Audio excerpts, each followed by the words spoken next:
Let's pray. God, we beseech thee, Almighty God, members of this house, that they would wisely deliberate for the good of this country and for the glory of thy holy name. Please join me as we say the Lord's Prayer. Our Father, who art in heaven, hallowed be thy name. Thy kingdom come, thy will be done on earth as it is in heaven. Give us this day our daily bread, and forgive us our trespasses, as we forgive those who trespass against us. And lead us not into temptation, but deliver us from evil. For thine is the kingdom, the power, and the glory, forever and ever. Amen. I pray, be seated.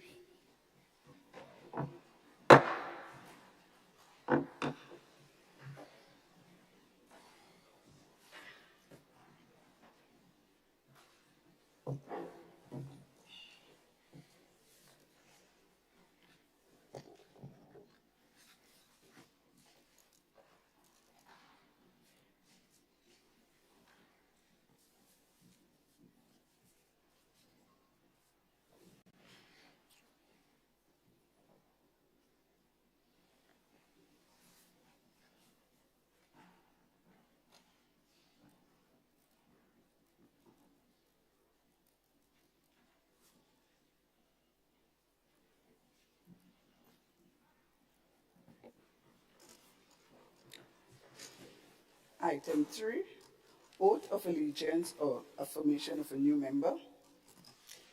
Item 4, confirmation of minutes. Leader of Government Business. Thank you, Mr. Speaker. Mr. Speaker, I beg to move that the minutes of the proceedings of a sitting of the House of Representatives held at the Parliament Chamber, Mount Weldale, St. George's, on the 20th day of June, 2023, at 9 a.m. be taken as read. Sorry. Honourable members, the question is that the minutes of the proceedings of a sitting of the House of Representatives held at the Parliament Chamber, Mount Weldale, St. George's, on Tuesday, 20th June, 2023, at 9 a.m. be taken as read. As many of that opinion say aye. Those of the contrary opinion say no. The ayes have it. Indeed, the ayes have it.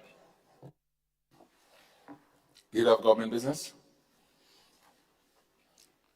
Mr. Speaker, I beg to move the confirmation of the minutes of the proceedings of a sitting of the House of Representatives held at Parliament Chamber, Mount Weldale, St. George's, on the 20th day of June, 2023, at 9 a.m.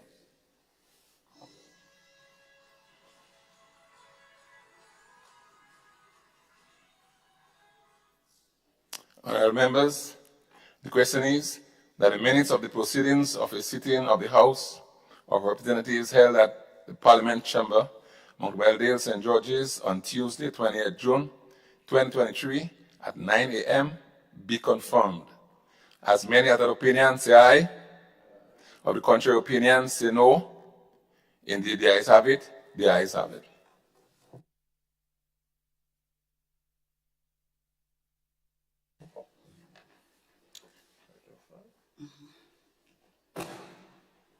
Item 5, messages from the Governor General.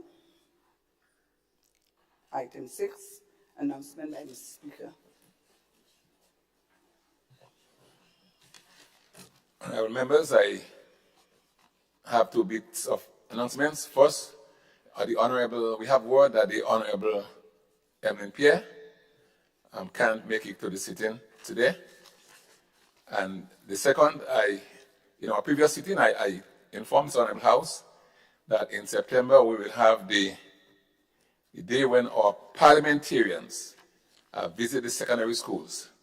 And Parliament has chosen the 29th of September, I think it's a Friday, when all MPs would be expected to visit a secondary school in Grenada, in the state of Grenada, which includes, of course, Carrico.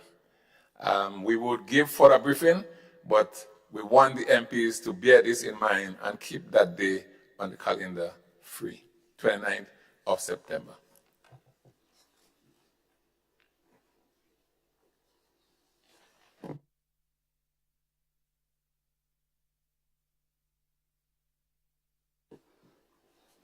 Item 7, presentation of petitions.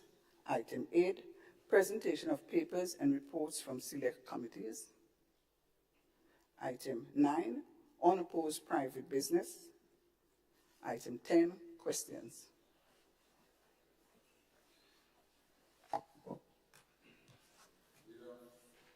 Leader of His Majesty Opposition. Mr. Speaker, I stand to ask question number 1, standing in my name, which reads as follows. Will the Minister of Finance provide this Honorable House with a list of the names of each delegation who traveled on behalf of the government from the 23rd of June 2022 to the 31st of May 2023?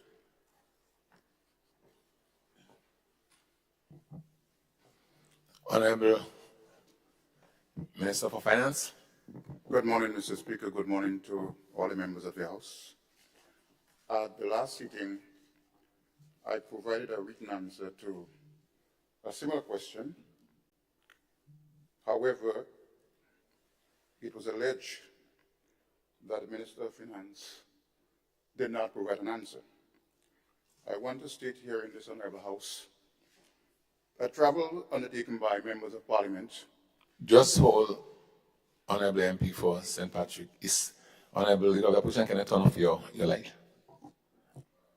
Proceed, please. That most of the travels undertaken by ministers of government does not necessarily be funded by the government of Grenada, or payments were made from the Ministry of Finance. And in that regard, I am unable to provide such answers.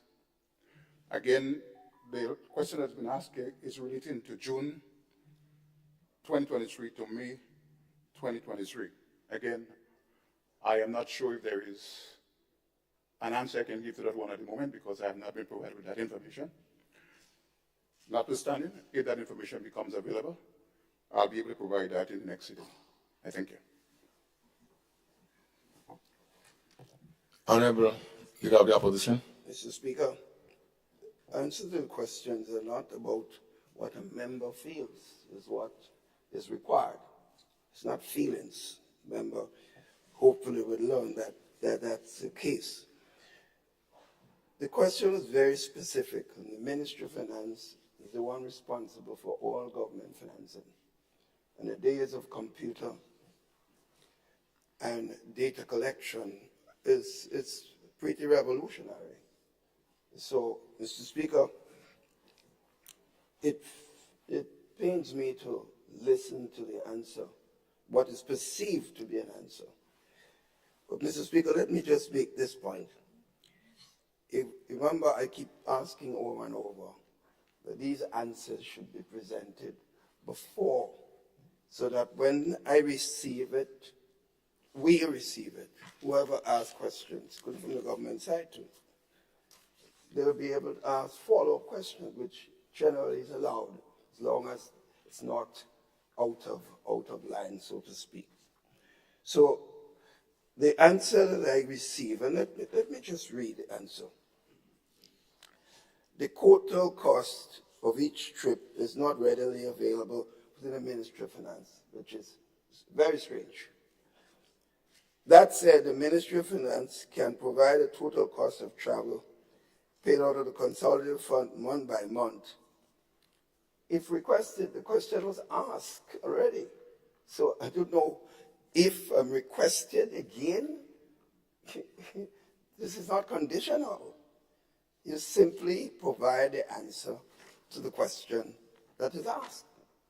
And Mr. Speaker, I just urge you to see to it that these basic things are done, because we don't need to have contentious discussion on simple issues like answers to questions. But I have a responsibility, Mr. Speaker, to ask these questions, and I have certainly will certainly ask that these answers should be provided. Mr. Speaker, as far as that one is concerned, I just make this point. Yes, I want you to proceed with the questions. I'll give general comments thereafter. Yeah.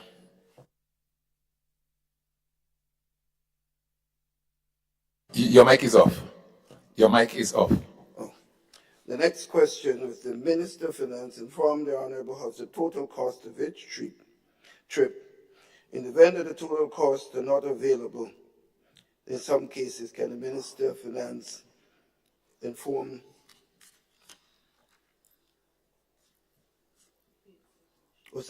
that's the follow-up question.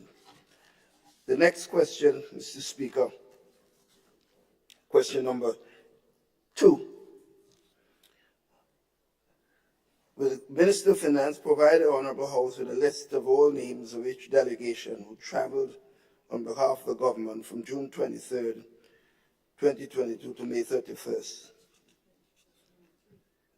And then question number 3. Sorry, yes, that's question number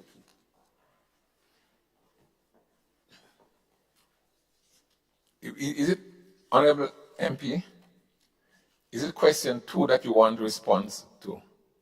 I asked question on the paper I have here. The other paper, question 1 was the list of the names of delegation. Question 2 Yes. was the total cost, yes, of the trip.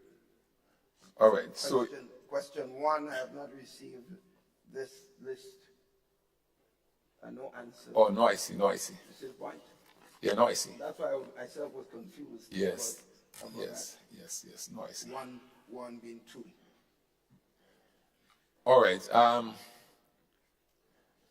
Honorable Minister for Finance, is total cost? Mr. Speaker, again, I want to reiterate the point that not all travel undertaken by ministers of government and staff is funded by the government purse.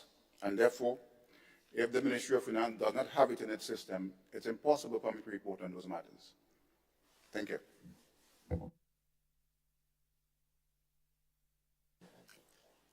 All right.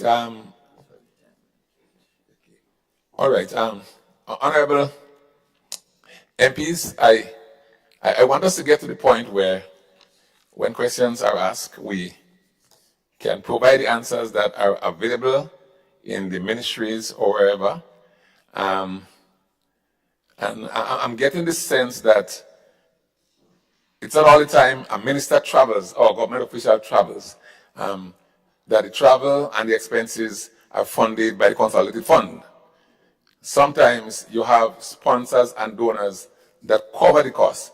I don't know if any information can be brought to Parliament with respect to sponsors and donors. But costs on the government of Grenada on the consolidated fund has to be reported to the Parliament, right? Mr. Speaker, the question basically had 2 parts. The 2-part question. It asked for the ones that were funded by government, and they asked for the ones that were funded not by government. Remember, we all have accountability. Correct. You may not have the information available immediately, but for us not, the public not to know who is funding what by government, for government persons traveling, to me is that's another issue, Mr. Speaker. It's a broader issue, and you know that, Mr. Speaker. But the ones relative to government expenditure ought to be provided. And I don't think I'm asking for anything beyond certain expectation. That's basic and fundamental. So, Mr. Speaker, I urge you to urge members to provide the answers to questions which are legitimate information for the public for purpose. That's why we are here. We can't be asking anything else. So I reiterate this, Mr. Speaker, for what it's worth. Yes, and I heard you, Honorable MP. And I did make the call that ministers should try and provide the information that is within your reach. And sometimes it's difficult for a minister to get information from some other sector, but it's government and we have a responsibility to provide that information to Parliament, right? It belongs to the public domain, it's part of the public discussion, and it's part of the public interest, knowing exactly what is happening in government. So I appeal to members of this House to be sort of more precise in terms of responding to the questions raised. Just to be advised, Mr. Speaker, what then should I expect? Honorable Leader of the Opposition, Yeah. I would appeal to the Minister to find the answers to this particular question raised. That's my appeal. Mr. Speaker, let me just explain something further, because sometimes we tend to take this matter in the wrong context. Let's take, for example, CDB or UNDP fund a particular seminar, and it is totally funded by the entity. There is no way in the Ministry of Finance that information would appear. So to ask me to provide that information, whether it costs a number of persons, I won't have it. So it's unreasonable to ask me of something that I cannot produce, because it's not in my domain. Yes. Honorable P, I understand you. I don't want it to be a back and forth. The problem that the issue that I'm raising is, as far as it's possible, if the information is within the government's archives, that the information should be provided to Parliament. It's that simple. Honorable Leader of the Opposition, you have your next question or you finish? I have more questions, but I find it. Yeah, but Leader, just ask the question and let's move. We are literally in a debate, Yeah. and I don't wish to be part of the debate. The basic question, the first time I'm seeing this in this House. That's all I want to just point out. But I'm seeing it a lot in this period. That is first time. But I will continue to do what I have to do without fear or favor. Next question, Mr. Speaker, therefore, is about Western Main Road. What it says is that what is the new financing timeline for the Ministry of Infrastructure and new estimated costs of the project? What is the original amount of financing received? What are the names of the delegation traveled to CDB to renegotiate the financing or to find an update on the financing of the project? Are there any changes in the plans and designs of the project? And if yes, what are these changes? And what are the service providers? Thank you, Mr. Speaker. This question, Honorable PM, before you respond, let me just make some comments here, please. So, thank you. With respect to the questions, not more than 3 questions should be asked to be received an oral answer in Parliament. Not more than 3 questions, right? So you have a number of questions here that whoever has to respond to them should provide written responses to whoever the question is coming from. But the standing order says not more than 3 questions should come from an individual and expected to be answered orally. All right? Honorable Prime Minister. Thank you, Mr. Speaker. Mr. Speaker, I'm happy to answer all 3 by subpart 6, 18 questions. I have no difficulty in providing the responses. So I will start with the first question. What is the new financing timeline and the new estimated cost of the project? There is no new financing timeline. There is no new estimated cost of the project. The original cost of the project, Mr. Speaker, was $52 million. So that takes you off the original financing. And I should point out, of that $52 million, Mr. Speaker, £1 million was provided in technical assistance as part of what originally was the UK CIV grant funding, together with an additional $6 million. As the public has been aware, and as this House may be aware, Mr. Speaker, because of the delays experienced when we took office in implementing the project, the UK CIF grant component of the fund was lost because of the delays in the implementation of the project. As you're aware, Mr. Speaker, the UK has since been experiencing its own significant fiscal challenges. And as a result, during our time in office, we engaged in discussions both with the Caribbean Development Bank and with the UK Foreign and Commonwealth Office, and we were able to secure the grant funding for the Southern Water Project, which would have been the dual component of the UK SIF projects. What are the names of the delegation who traveled to CDB? No one traveled to CDB. The CDB visited Grenada as part of its normal engagements with the Ministry of Finance and other stakeholders here. Are there any changes to the plans and designs of the project? No. And so the other question becomes redundant because there are no changes. And who are the service providers? The service providers who we met and who were contracted by the prior administration, Best on Consulting Limited, Design Consultants, FDL Consultant, Inc. Thank you, Mr. Speaker. Thank you, Honorable Prime Minister. The leader of the opposition. Yes, Mr. Speaker, I have a follow-up question, if you allow me. There's a minister indicating that the original consultant for the project, Best on, from information that I have, was sent a terminated letter by the present government. The minister aware of this, and subsequently I also understand that that termination letter was then cancelled later on, causing delays, from what I understand, the information that I have. That's a follow-up question, if the minister could prepared to answer. Sorry, it's information he has, it's not information that I have. Okay. It tells you perhaps someone obviously is able to supply with information that is not able to supply the actual minister. All right, thank you, Honorable Prime Minister. Leader of the opposition.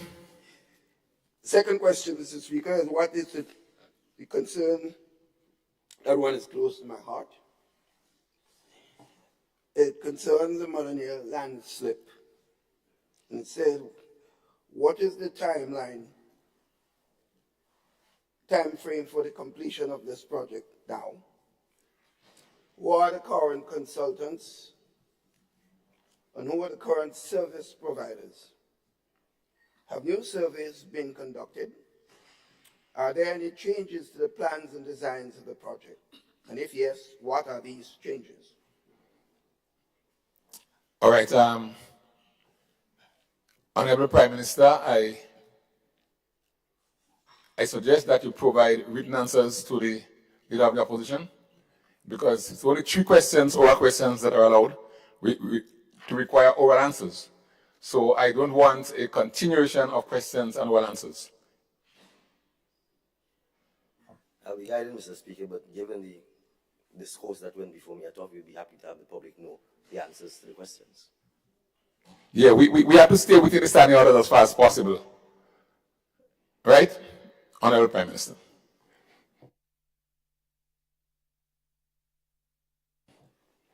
So I think we can move on. Questions are over.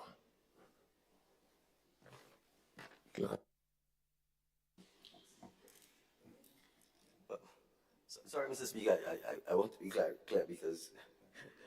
No, the Prime Minister, the leader of the opposition, stood and asked a couple more questions.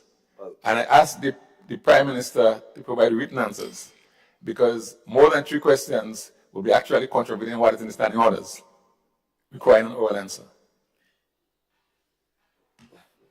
All right, Mr. Speaker, I just want to be clear.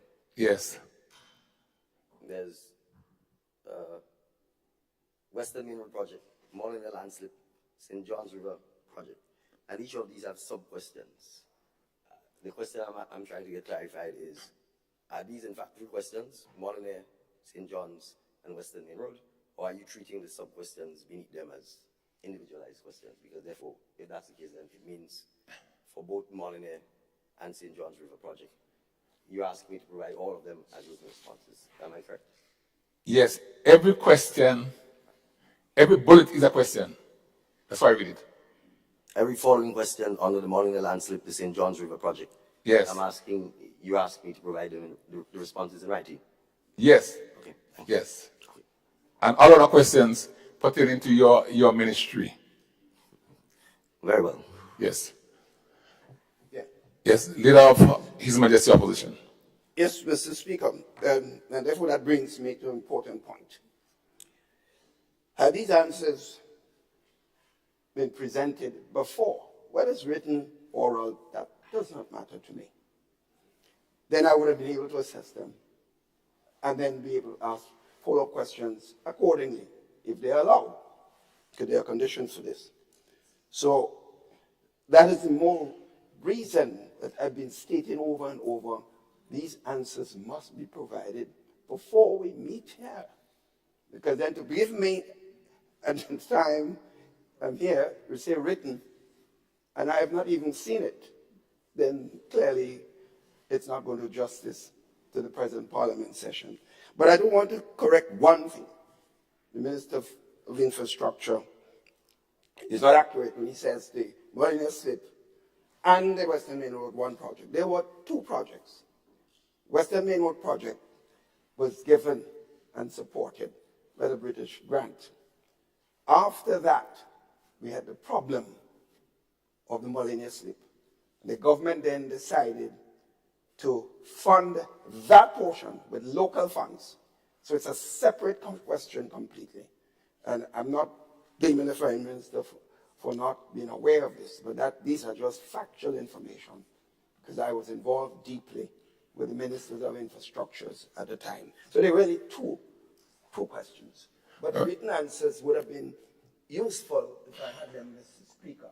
All right, Honorable Leader of the Opposition, thank you for your clarification. Yeah. We should proceed. Mr. Speaker, just for the record, I'm not so sure where I said Molyneux and the Western Main Road are one and the same. I am not sure either. We can't go to the answer now. Well, I'm absolutely clear I did not. You did not. Right? I'm talking about the questions, not the project. I said there are three headings, questions here on the other paper. Western Main Road, Molyneux, and the St. John's River. Correct. I think those are the main, for want of a better word, topics, and you have sub-questions beneath them. Yes. And all I was asking to have clarified is whether you wanted me to provide, in light of your comments about 3 oral questions, 3 oral responses, Yes. written responses to all of them.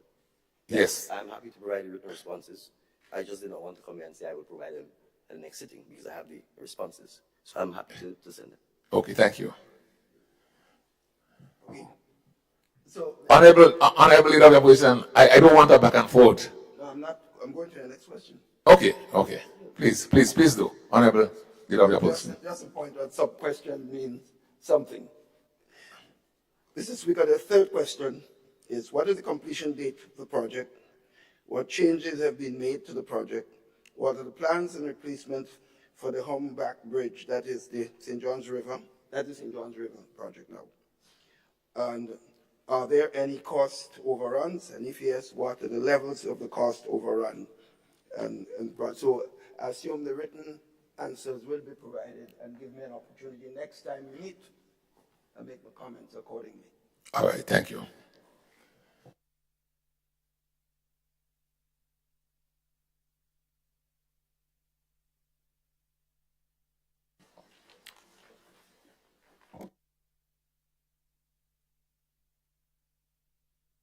Honorable Leader of the Opposition, your mic is not on, so I can't call you to stand.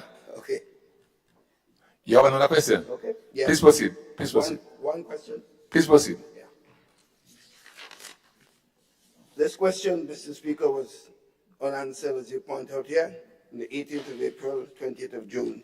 And that question is to the Leader of Government Business. It asks about what is the criteria and processes employed in selecting the former Labour Commissioner, and what is the qualification and background that landed her that job, and what is the reason for her dismissal. Leader of Government Business. Thank you, Mr. Speaker. Mr. Speaker,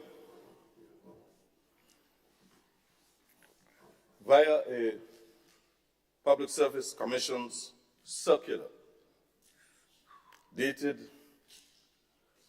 the 30th of August 2022, Circular 14, 2022, invited suitably qualified persons to fill the vacant post of Labor Commissioner.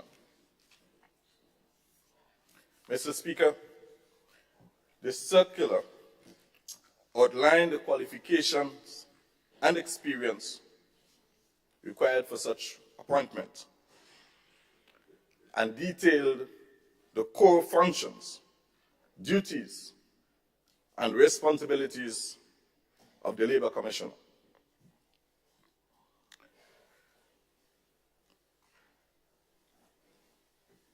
Applications, Mr. Speaker, were to be submitted to the Chief Personnel Officer no later than the 30th of September 2022. The PSC, Mr. Speaker, in keeping with its constitutional mandate,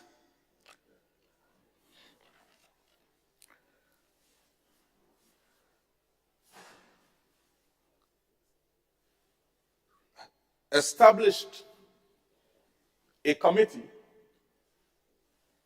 and a set of criteria for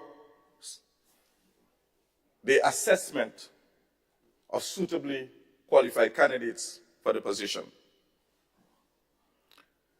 And I emphasize, Mr. Speaker, that the Commission establishes its own procedures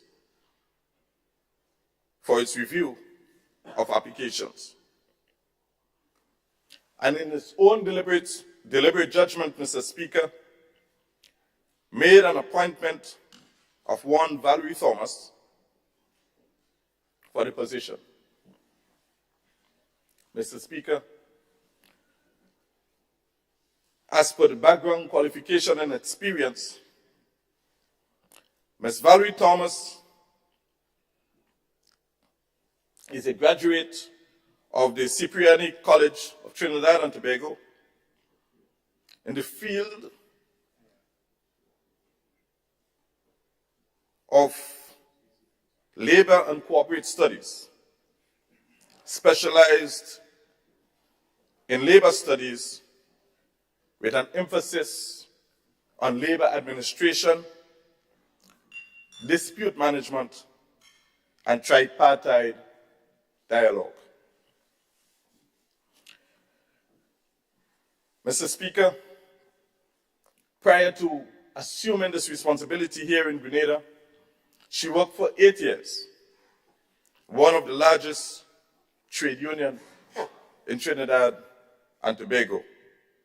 And prior to that, Mr. Speaker, she was employed within the public service in Grenada. And at one time, she actually worked in the Cabinet office. As per the termination, Mr. Speaker, and in seeking a response, in accordance with Section 84(3),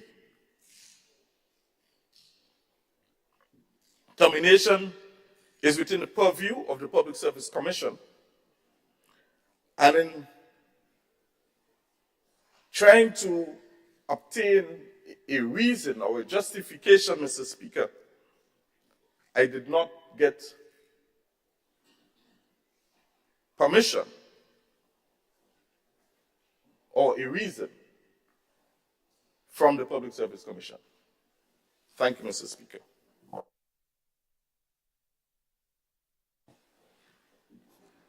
Honorable Leader of His Majesty Opposition.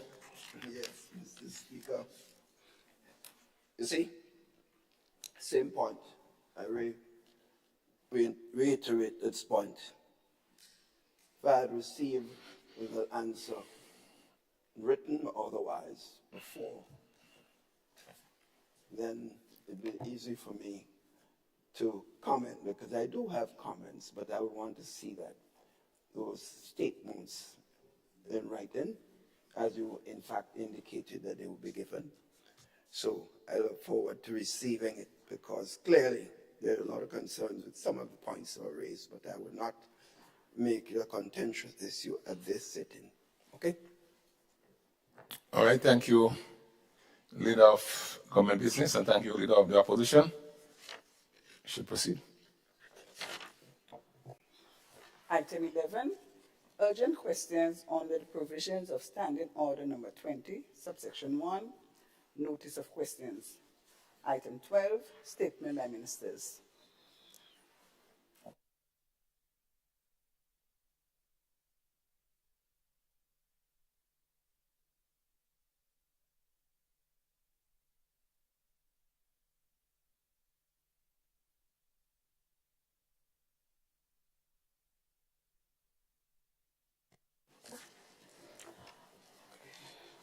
Item 13, personal explanations. Item 14, sorry.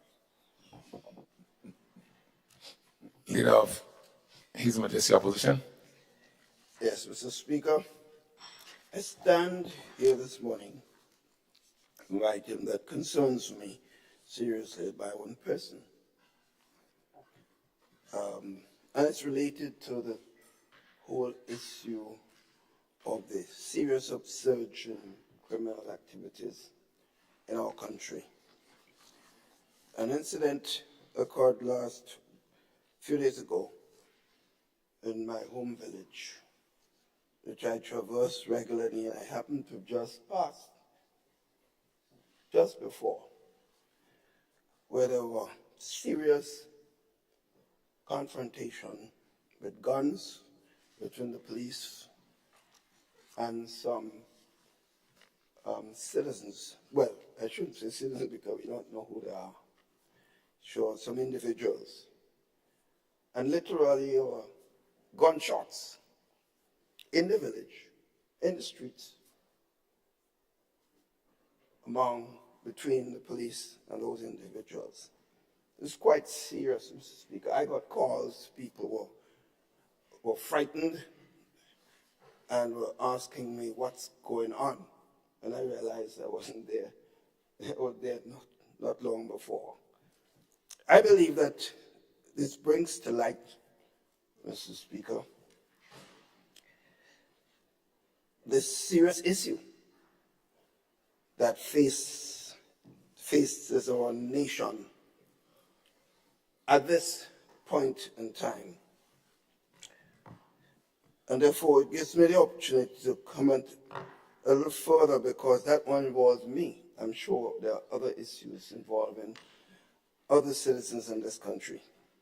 And any one of us can go down because of what is taking place. Decreasing murders, suicides, violent actions that engulf in this country is one that should occupy all our minds, because this is not about government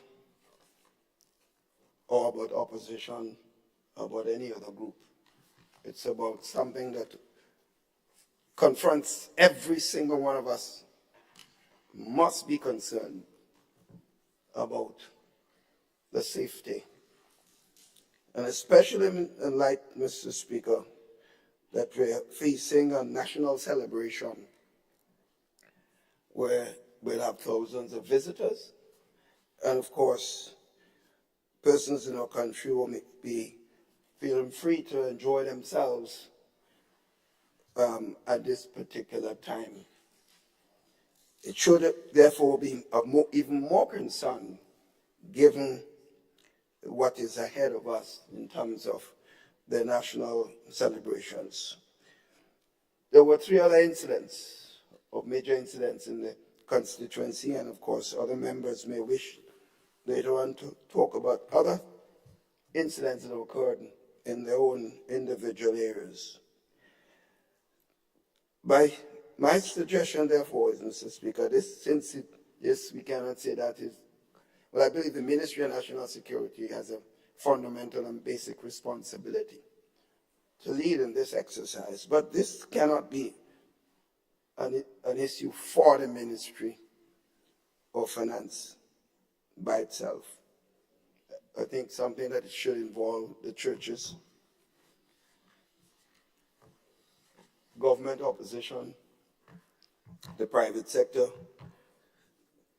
and all concerned, Mr. Speaker, because it can have serious economic impact on this country. So as I said, I'm bringing this up because I was personally, I felt personally could have been personally injured, and therefore to me it's serious for me. But it just brings to light the seriousness of what we're facing. And I would just ask for national consensus as much as is possible going forward. On the adjournment, Mr. Speaker, that no other members will be raising issues, and I may wish to comment further on this, but I just wanted to raise that personal issue more than anything else to explain what could easily happen to a member or members. And Thank you, Leader of His Majesty Opposition.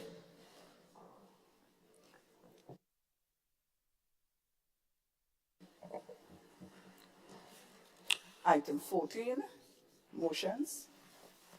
Item 15, bills. Leader of Government Business. Mr. Speaker, I beg to move the second reading for a bill shortly entitled National Insurance Amendment Number 2, Bill 2023. Honourable members, the question is that the bill be read a second time. Leader of Government Business.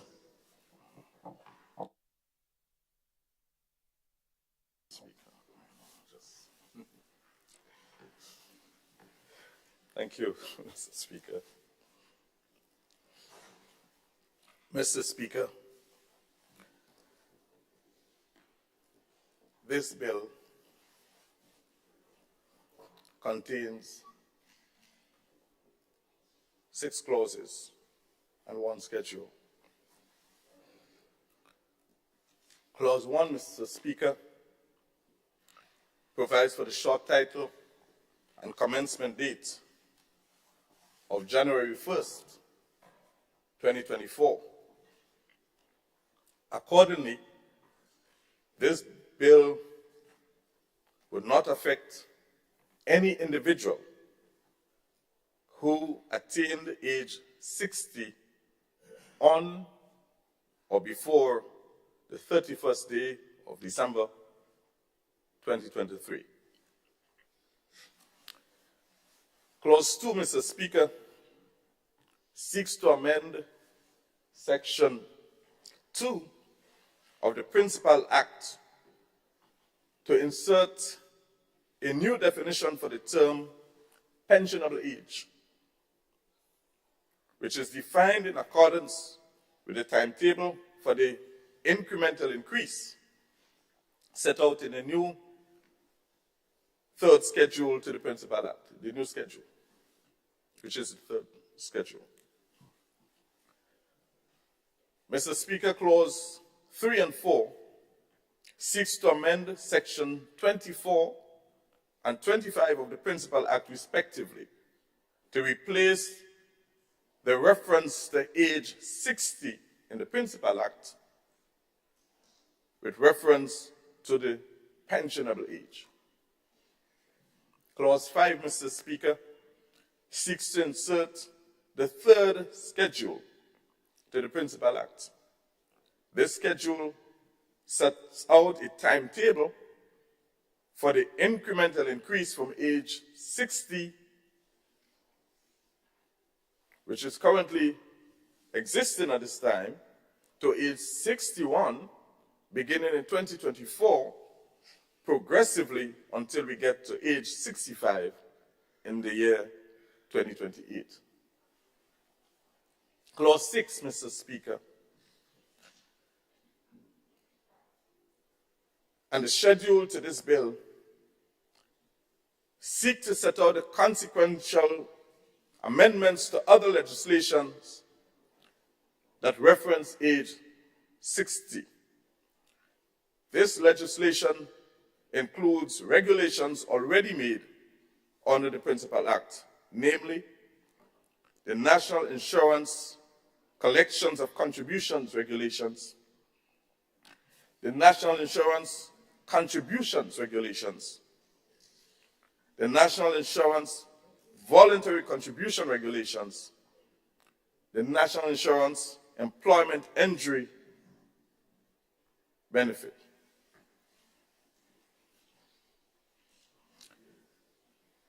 Mr. Speaker, this particular bill is extremely important for the survival of the NIS as we know it. Underscoring this reality, Mr. Speaker, we recognize this morning the management of the NIS here with us. I'm not sure if I'm seeing any board members, but I recognize their presence here. This underscores, Mr. Speaker, the essence and the importance of this particular bill. Mr. Speaker, reference to retirement age of 60 is referenced in the Employment Act Cap 89 and the Employment Act 2016 and would be replaced with the phrase pensionable age for the purpose of the National Insurance Act, Chapter 205. The Employment Act Cap 89 is currently in force in Grenada, while the Employment Act 2016 was enacted in 2016, but is not yet in force.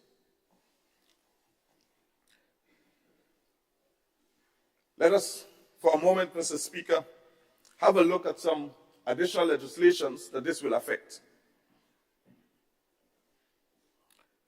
In addition to the provisions that are set out in this bill, Mr. Speaker, the legislative reform for increasing pensionable age includes the following additional legislative amendments to existing regulations made under the Principal Act.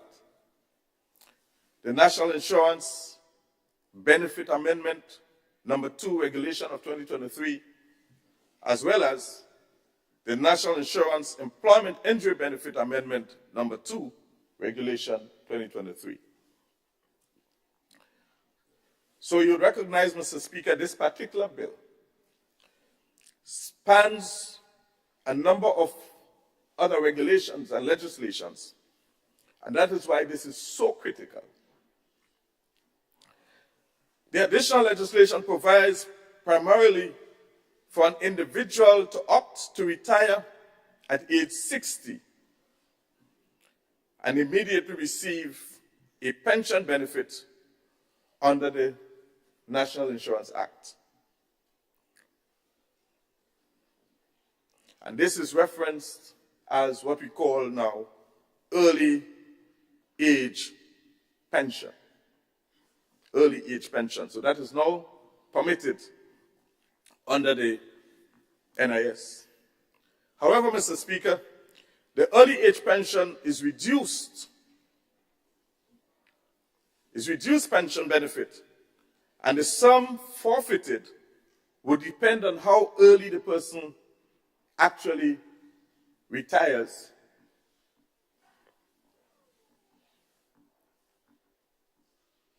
and how many additional years or months as required by that individual to attain pensionable age. This may vary, Mr. Speaker, during the transitional period because the interval between age 60 and the relevant pensionable age would increase incrementally until the pensionable age becomes 65 in 2028. Further, Mr. Speaker, the additional legislation also increases the weekly rate for minimum pension from an amount of $46.40 to $58. That is 25% increase. So that is a benefit, Mr. Speaker, to the retiring individual. So, notwithstanding that the age, the pensionable age is now increasing, there is also an increase in pensionable benefits to the retiring individual. Finally, Mr. Speaker, in this context, the additional legislation has already been drafted and would enter into force as on the 1st of January 2024. I want to take a moment, Mr. Speaker, to shine a light on the performance of the NIS and why all of these changes that has been happening over the period of time is so critical. Mr. Speaker, in 2022, benefits paid out amounted to $128.2 million. 2022, that's last year. Contribution income for the same period amounted to $103 million. So there is a shortfall. That is $25.2 million less than the benefits paid out in 2022. This means that the NIS had to be breaking deposits, fixed deposits, to pay benefits. And that is not sustainable. As of April, Mr. Speaker, 2023, this year, benefits paid out year to date, well, not year to date, but as of April, $43.4 million versus contribution income of $36.3 million. That's already a shortfall of $7.1 million. Again, the same cycle will continue.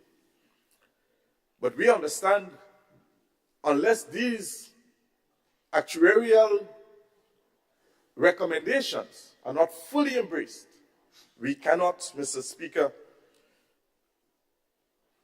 expect to have a sustainable social security framework for the next generation of Grenadians.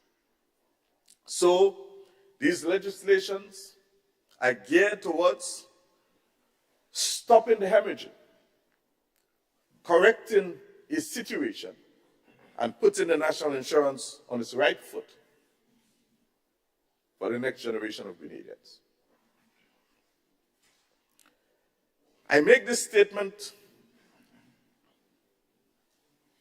having understood the seriousness of the situation, having sat with the board and the management of the NIS, I've coined this statement.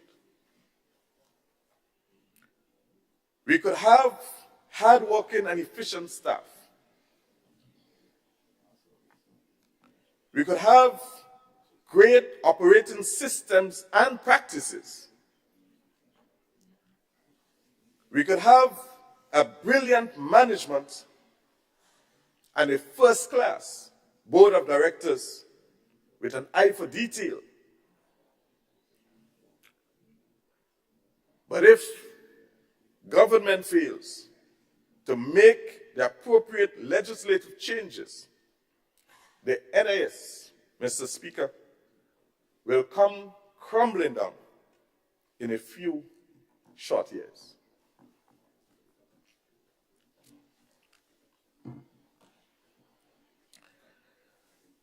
When we analyze, Mr. Speaker, the actual performance of management, how have you been managing your expenses? We recognize that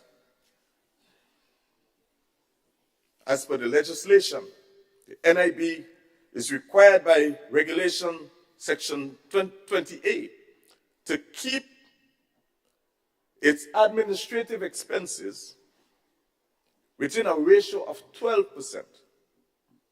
At the end of 2021, this ratio stood at 4.4%. This is nearly 3 times better than what is expected. So operationally, they're doing well in a financial context. But we've had situations where the actuarial recommendations were not followed. And I give you a quick synopsis. At the 7th review, back in 2002, that is 21 years ago, Mr. Speaker, the actuary wrote to the NIS and said to them, increase your retirement age to 65 over time. Most of our neighbors have made a change. Anguilla already 65, Antigua Barbuda 62, Dominica 64, Montserrat 65, St. Kitts Nevis 62, St. Lucia 65, St. Vincent and the Grenadines 62, and I want to be conservative here by saying that Barbados is 60, but I think it's a little more than that. As a matter of fact, okay, there's a whisper saying 65, they're already 65. Just to be on the conservative side, at least they're 65. What I'm saying, and all of them, Mr. Speaker, is graduating to at least 65. Grenada, according to the data collected, is the only one still at 60, as having 60 years as its pensionable age. So, Mr. Speaker, without going into too much detail, the argument is that we need to save the NIS. The management and the board have done, they do. They have done what was required. We have a responsibility now to take this and run with it. I just want to point out a few more changes.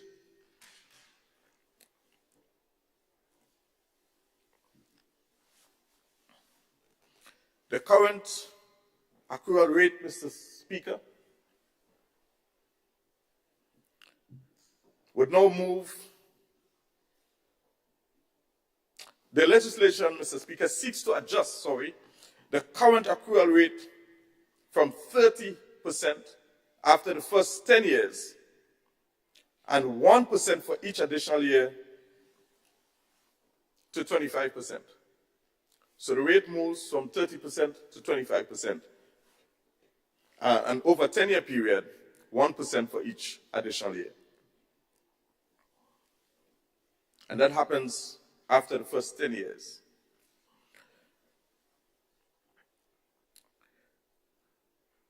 The introduction of permanent unemployment benefit was presented to stakeholders in early 2022, with contribution rate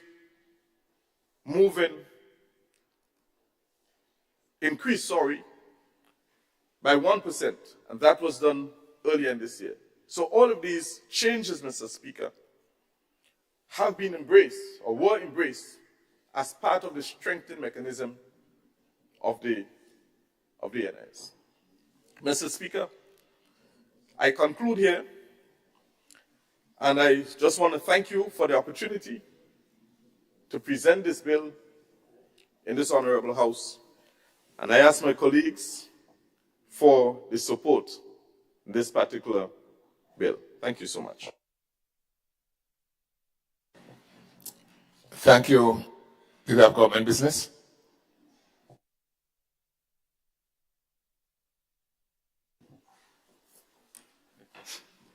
Honorable MP for Senate. No, the Speaker directs, colleagues, the Speaker directs the next speaker. And I now invite the Honorable MP for St. Andrew Southwest. So thank you, Mr. Speaker. And very pleasant good morning to everybody. I rise to give my support to the bill as presented by the Leader of Government Business in this House. And to make the point, Mr. Speaker, that, it is well known that our schemes in the Caribbean have been established since the 60s, the 70s, in the case of Grenada, in the 80s. And those schemes have been doing well in the early years, for the simple reason being that the expenditure was not exceptionally high then. Mr. Speaker, a number of studies have been done on the performances of those schemes in our region, in particular. Studies were done, in fact, more than one studies were done by the International Monetary Fund. And there is one particular study on the IMF, by the IMF, Western Hemisphere Department, that pointed to the serious financial situation of these schemes and of the need for what we refer to as parametric measures to be implemented to save them going forward.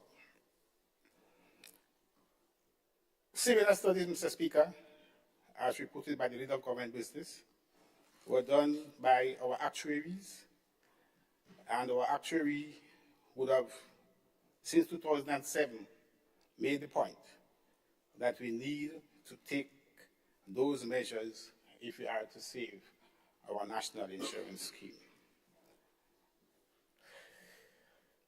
Mr. Speaker, what we are doing today is not a case of what I want.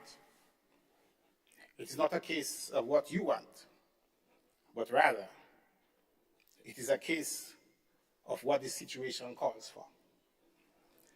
And the situation that confronts NIS calls and demands that we carry out those measures as recommended by the International Monetary Fund and by actuaries to save our national insurance scheme. In fact, Mr. Speaker, the studies done by the IMF pointed to three main measures to save our national schemes. Three main measures. One of them is a halt on pension payment for 2 years. Another is to raise the contribution rate, and of course, to raise the pensionable age. Obviously, Mr. Speaker, in this part of the world, we cannot and you understand the negative implications of not paying pension for 2 years. So we will not accept that. But certainly, the other two measures are quite acceptable. And more than that, the studies would have shown the benefits that would accrue if those two measures were implemented and implemented on time. And that also shows the negativity arises in the delay of implementing those measures. So, Mr. Speaker, we can't delay the implementation of these measures. We can't delay the implementation of raising the pension age from 60 to 65 over the period 2024 to 2028. We have to do it to save our institution. And there is merit in doing that, Mr. Speaker. There is merit in doing that. 7.2% of our population is over 60 years. In fact, it's over 65 years of age. 7.2% of our population. When you move the pension age, the pensionable age, from 60 to 65, what you're in fact doing is that you are contributing more to economic development, to economic output, because you don't have more persons working in the economy and producing, and therefore increasing our gross domestic product. And with that more employment, you have more income going to the NIS to strengthen its financial situation. Simultaneously, Mr. Speaker, if you retire people at age 60, what you're in fact doing is that you'll be creating a very high dependency population. Very high dependency population, a population that will depend on the contributions of the younger generations. So there is an intergenerational fairness, equity, if I may say, in extending that, in raising the pensionable age to 65 over a period of time. So, Mr. Speaker, that's the point I wanted to make in giving my support. That's the point I wanted to make in giving my support, Mr. Speaker. Of course, it means there are other things that we have to do. We have to ensure that the scheme has an adequate coverage, because that's one of the factors that have contributed to its fall in contributions. Compliance.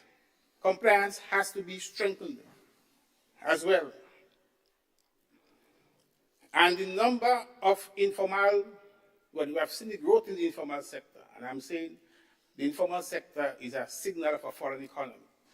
But the informal sector, we have to find a way to ensure that all those persons who are involved, once you are involved in economic activity, you make a contribution, because you will need it later on down the road when the time comes for your retirement. So, Mr. Speaker, on these matters, I give my support to the bill, and I'm saying that we can't wait any longer, because these things should have been implemented more than 10 years ago. What we as a government are doing is that we are demonstrating the will, and we are demonstrating how much we care for our people by taking the correct and the right corrective measures to secure an institution that the majority of our people will depend on for their livelihoods going forward. And therefore, Mr. Speaker, as I take my seat, I want to say again, I give my full support to the bill. In fact, this bill shouldn't be a matter for debate, it should be a matter for acceptance.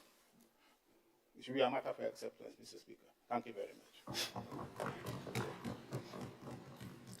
Thank you very much, Honorable MP for St. Andrew Southwest, and now I invite the MP for St. Mark to make a contribution. Thank you, Mr. Speaker. Mr. Speaker, I rise to make my contribution to the bill as presented by the member for St. George Southeast and our leader of government business.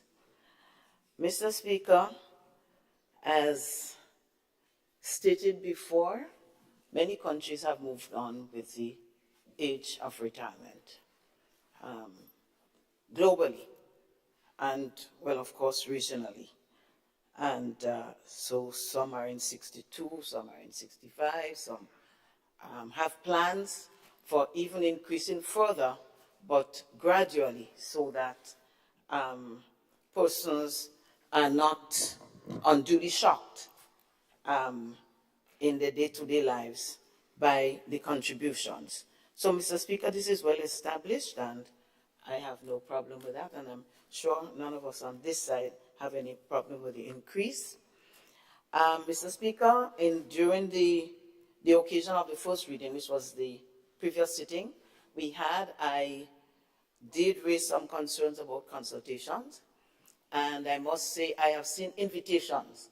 The last invitation I received was to attend a consultation in Karakou, but I wasn't told how my fees were going to be paid to get to Karakou, so I could not, respond positively. But it's good to see. I haven't heard the outcomes of the consultations. I expect they are good, but they are absolutely necessary.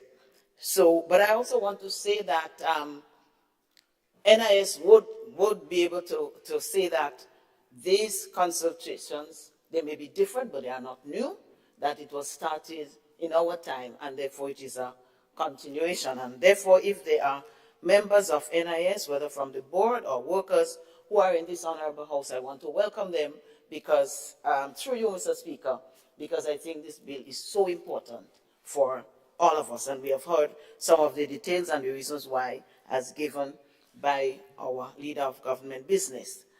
However, Mr. Speaker, there are some relevant points I want to raise here that I think are of interest to me and the members on this side, and of course, Grenada Karakou and P.T. Martinique. I have a concern about the contributions, in that the contribution that has been initiated before, we know about it and everybody's paying it, but I think it's useful for us to know whether there would be more increase in the rate of contributions and what would be the rate of that increase and how persons can be prepared for such an increase. Because if your salary remains the same, and if we're looking at serious hikes in the cost of living, and if we just continue to raise the contributions, albeit necessary, it might just very negatively impact the lives of people more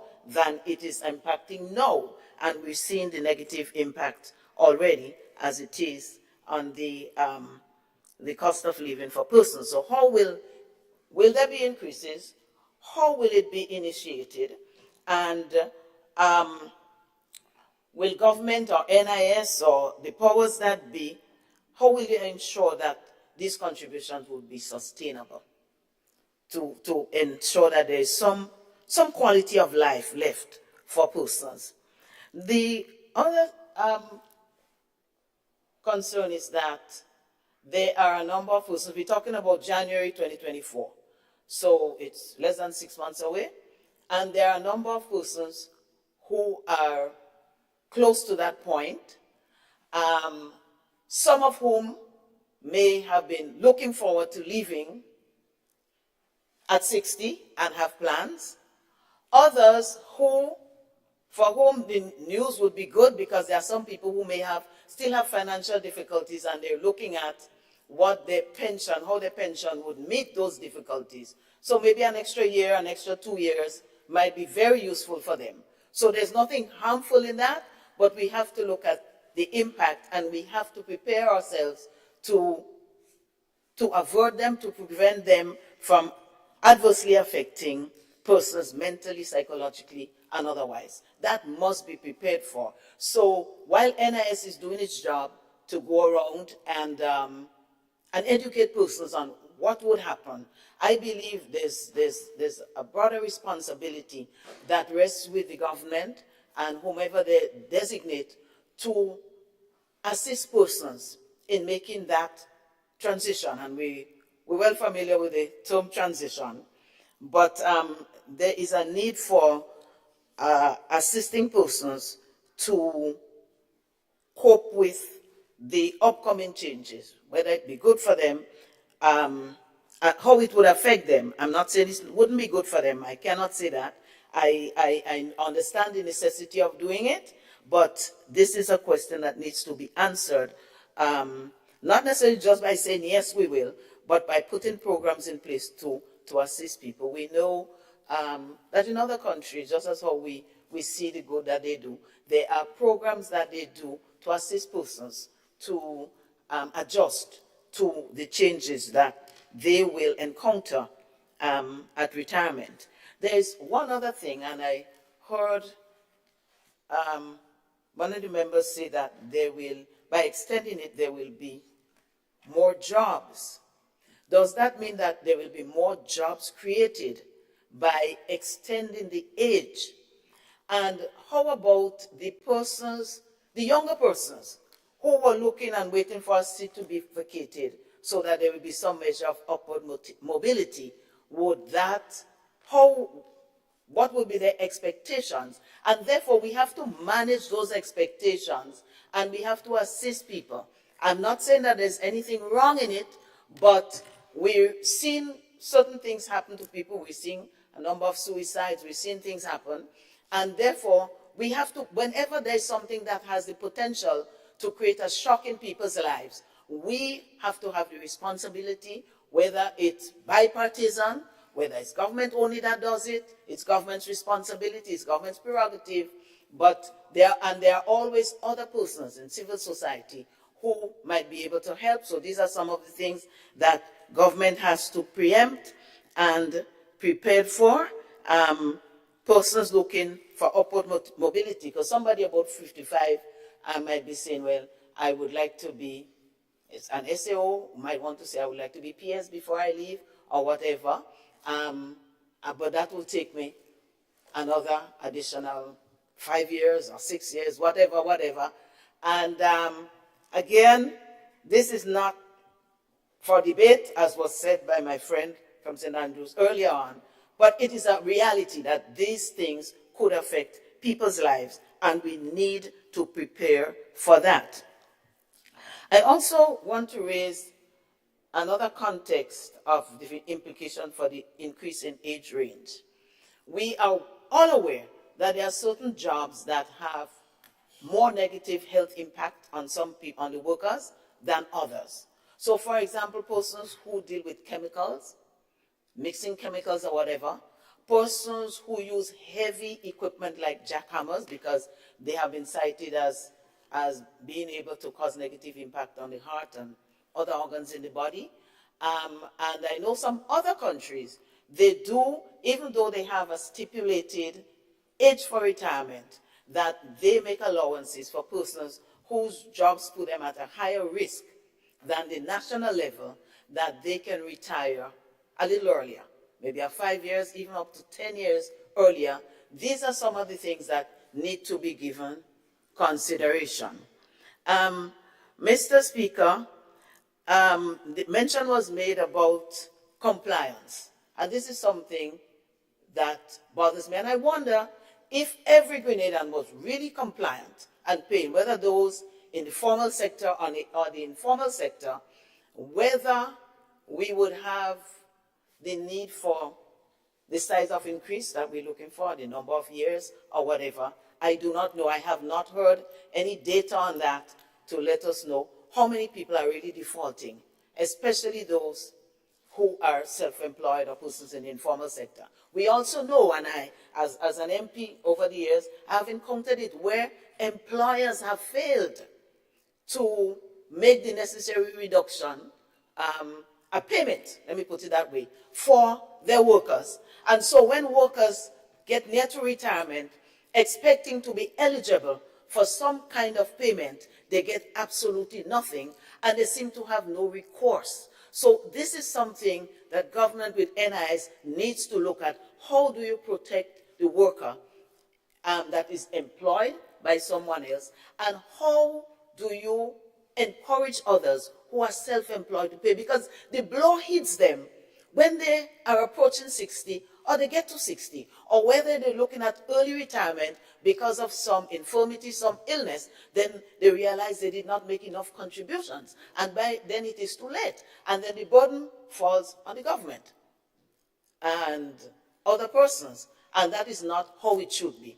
So I just want to urge that in looking at this, which we know is something that has to happen, and we have no problem with it, that we look at the implications, mentally, psychologically, and otherwise, and to look at how we can encourage compliance in payments, so that maybe the increase that we would have to make in contributions may not be necessary if everybody who worked were paying off. And lastly, if we create more jobs in the country, and I think it's time for us to see a little bit more boots on the ground and more jobs, that we could have more influx of payments, of contributions into NIS, so that maybe it would not be so burdensome on those who pay, if others can be allowed the opportunity to get a job and to pay. But more importantly, that persons do what they have to do according to the law and be punished according to the law if they fail to do so. Mr. Speaker, I thank you. Thank you very much, Honorable MP, for the consistency of the remark.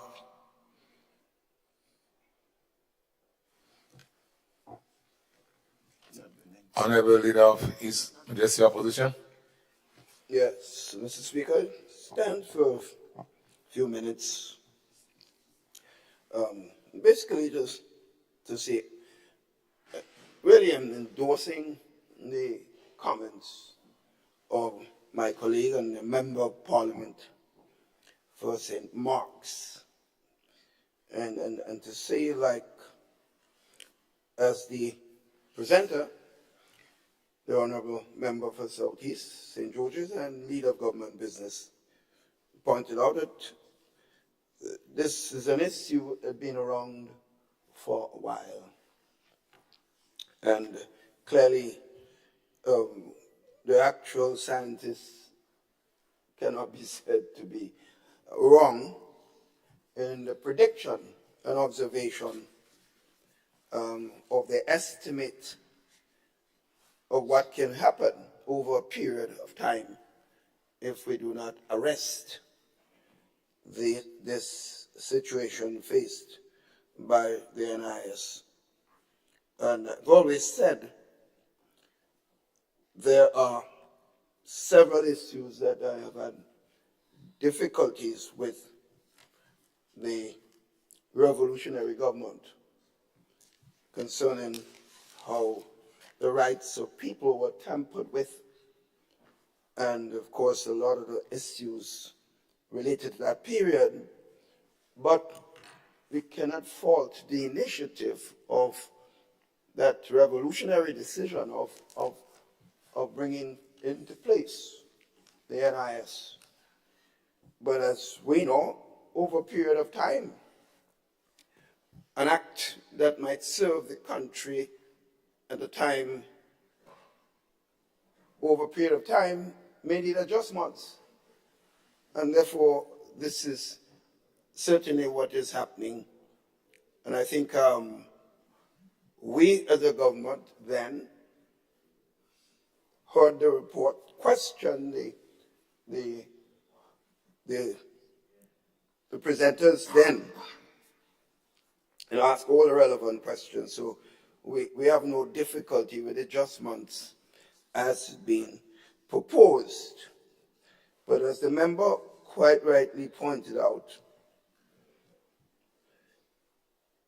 the question really is, we may wish to ask whether the government is satisfied with the level of consultation in addition to what was done before, whether they are satisfied that it was thorough, whether the NIS involvement. I certainly have not received any invitation for the consultation, but that's not that important because the member did indicate that she received certainly some invitation. So, Mr. Speaker, I like the fact that the NIS was being complimented for the work it is doing and has been doing over a period of time. But I think it'd be presumptuous to imply because the adjustment in age would mean that there would be increased economic activity as I was being pointed out by the member for St. Andrews Southwest. Mr. Speaker, theory is one thing, practice is another. The member would understand that. I remember when this issue of so-called pension payments, as the present government has done, which is different from what was being proposed, not what was being done, because there is some serious correction need to be made, because some people that pension are now being paid, which is not the case. Pension was being paid. Is the approach and how pension was being paid, and even some of us accepting the information given by the present government. That's totally inaccurate. Pension was being paid. The question is how it was done. And I heard that well, we'll see enormous economic activity. The spin-offs would be enormous. Well, I don't know where the $75+ million went. But we certainly not seen it on the ground. With some members have always been on the ground. So I'm certainly, I have not felt it. Maybe you might say that I'm not on the ground, but I certainly believe that, that you can go around the country and you can't tell you that this has been seen in any serious way. So clearly, that is an issue that the government needs to look at. But also, the question of the increased contributions. Clearly, if you're going to, the NIS is already having difficulties and you're going to be increasing the age and you're increasing payments as the leader of government business indicated, and the NIS already having problems, there must be injection of some additional contributions. The money has to come from somewhere. The question is also timing, because clearly the economic situation facing the country, as you know, as those who wish to admit, is in dire state. And therefore, whether in fact some of the workers have been asked with increasing cost of living and cost of services in general, whether they are in fact in a position to meet the increasing contributions at this stage. That is something that has to be carefully understood in any decision going forward. The other thing to watch, the private sector. I got the impression when members were speaking that there was a sort of implication that the government, the NIS, and government, it's not just NIS and government, the private sector has a major role. And therefore that brings me to the point which the member of St. Mark's alluded to briefly. What is being done? NIS has to strengthen its work on the private sector contributions. Because I know during our period of time, before we came into government, government of the day before that, I know millions and millions of dollars were owed NIS. Government were taking out contributions from the workers, and they were not paying NIS. And if you look at the record over the period of time from you go back as much as 1990, come up, you'll see exactly what I'm talking about. In fact, Mr. Speaker, one of the major problems NIS faced is in 1985, and maybe some of the workers, they might be too young to even know that. The government then unwisely removed income tax. And there was no system in place. The member, the leader of government business smiling. The government was being advised by regional and international tax experts and friendly governments to introduce a VAT system. And I remember then advising the government to be very careful that the system of VAT and the collection process must be in place before you remove the income tax. And I was assured, yes, it will be, to find out later that there was not that system in place. It was not in place. And there was something called old stocks. Old stocks that every month, month after month, private sector reporting, they have old stocks. And old stocks was new and old stocks. And therefore the government was getting no revenue. No revenue. I remember some months, the total revenue in government was $6 million. Sometimes it was 5. So every month, the government then raided the NIS to pay salaries. And I remember a certain minister responsible for the NIS, he used to get sick every time the end of the month coming, he wasn't reporting to cabinet, because he was being asked by government to get the NIS to pay salaries. So we owed the NIS over $100 million because the NIS was paying the salaries of public servants. So a lot of the debts, so we had to clear off those debts. We literally had to clear off those debts. And we, over a period of time, we as a government were meeting on a monthly basis. The contributions of workers were being paid to the NIS on a regular basis. Mr. Speaker, the real point I want to make is that many private sector organizations, they collect workers, they deduct from the workers' salary NIS contributions, and they do not.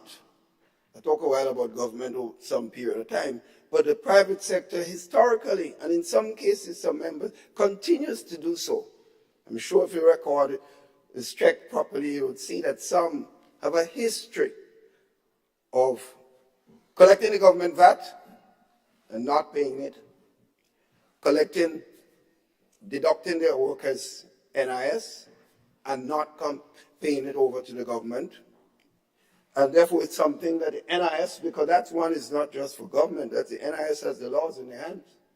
And NIS has a responsibility to see to it that those who employ workers and deduct workers' monies for the NIS contributions do pay it, because sometimes, as the member quite rightly pointed out, when the time comes for payment and the NIS sees they don't have these persons on their list based on the contributions that they would have made and deducted from, I think it's something that we need to look at. So compliance, NIS will have to ensure that there is certainly increased compliance as far as those areas are concerned.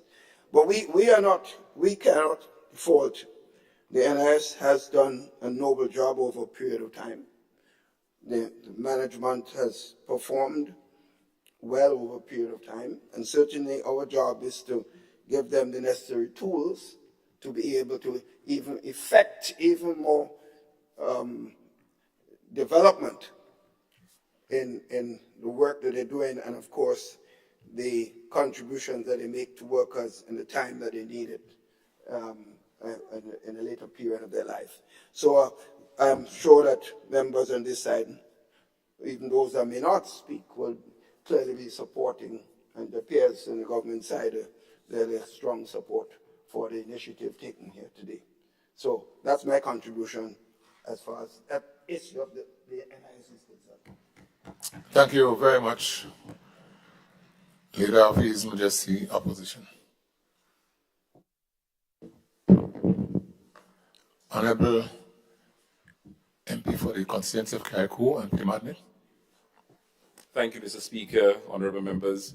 Mr. Speaker, I rise today to fully support this bill, and of course to commend member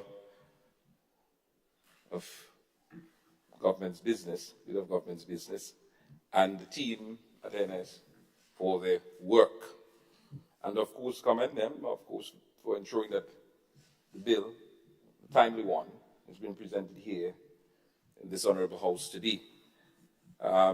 It's a bold statement, Mr. Speaker, that we are not afraid of making bold decisions, hard decisions, and though sometimes it might be bitter, that many people may not understand, that we go ahead and we make the decisions for the greater good of the people, because after all, we're putting the nation and the country first.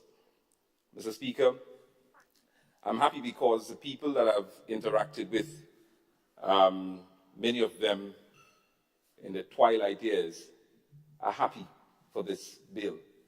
And some of them even told me we should have brought it earlier. But I think, as I've indicated to them, had we been here earlier in the seats of power, then maybe we could have done it then.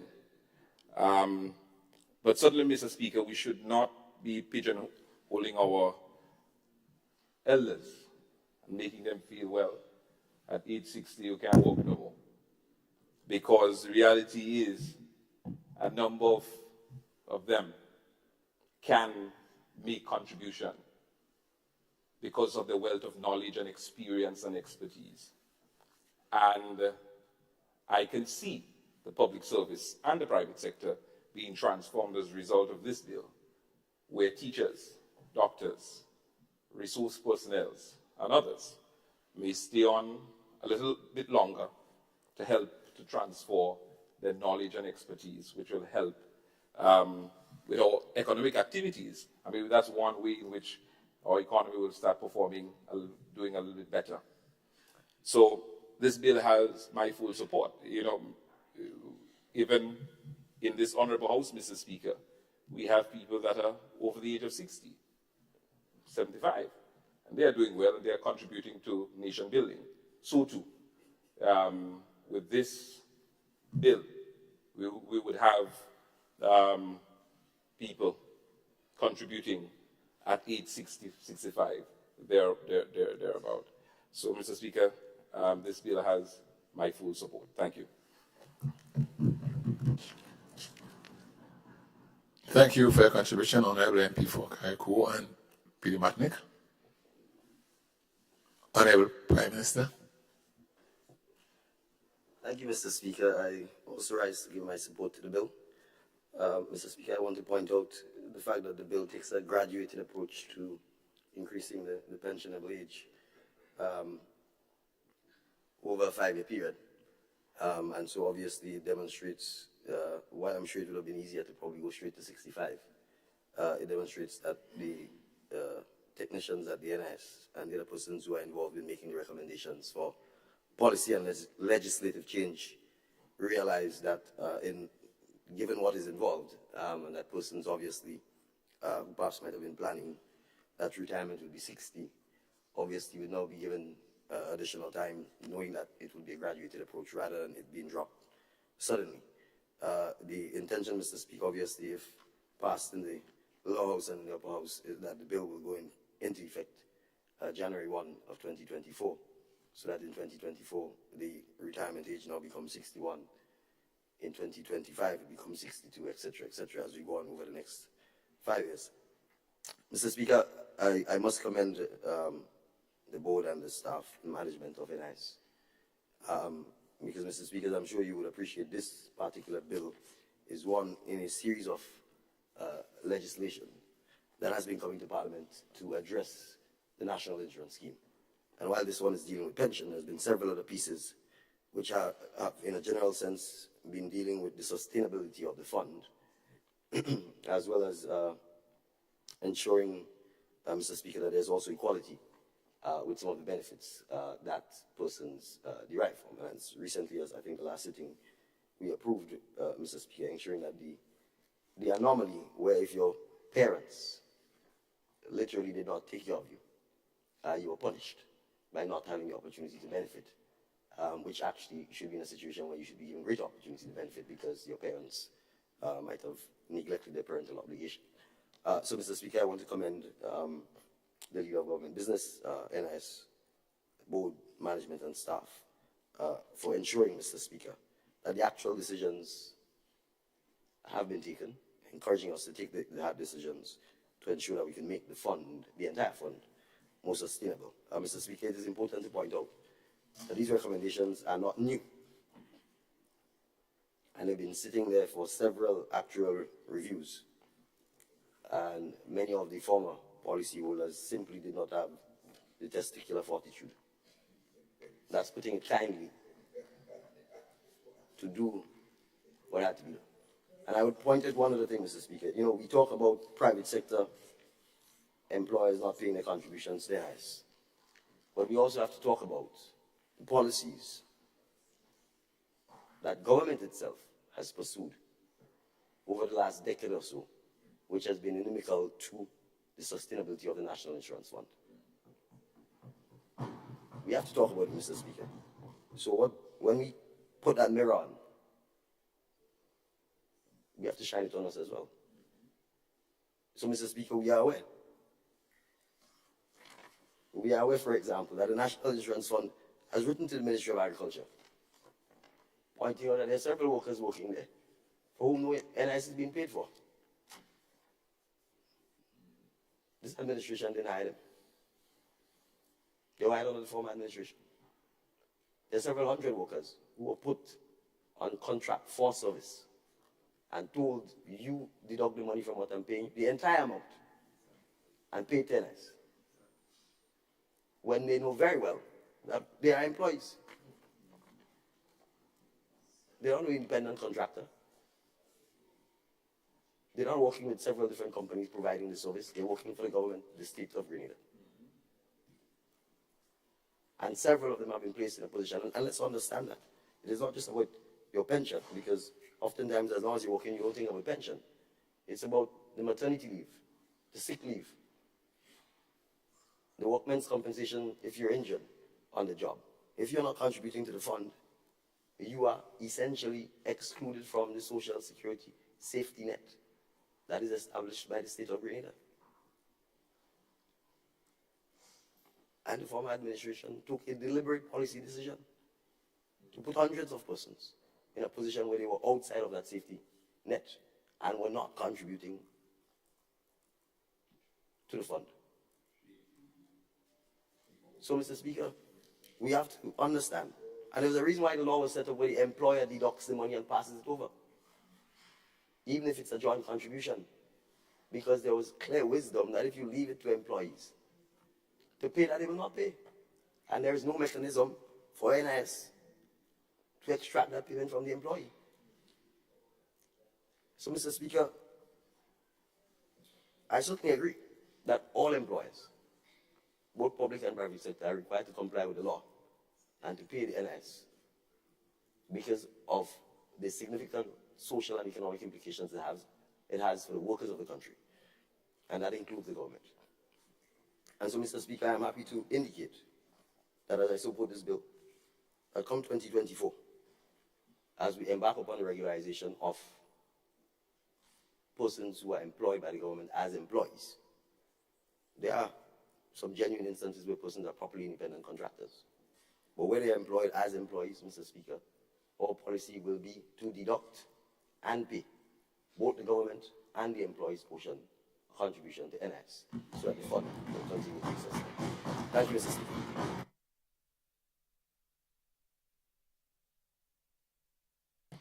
Thank you very much, Honorable Prime Minister.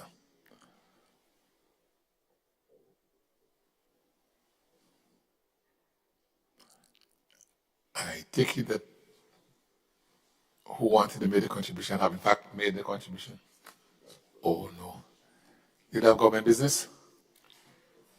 Thank you, Mr. Speaker. Well, firstly, Mr. Speaker, I wish to thank all members of the House who have made their contributions here this morning on the discussions on this bill and for your support.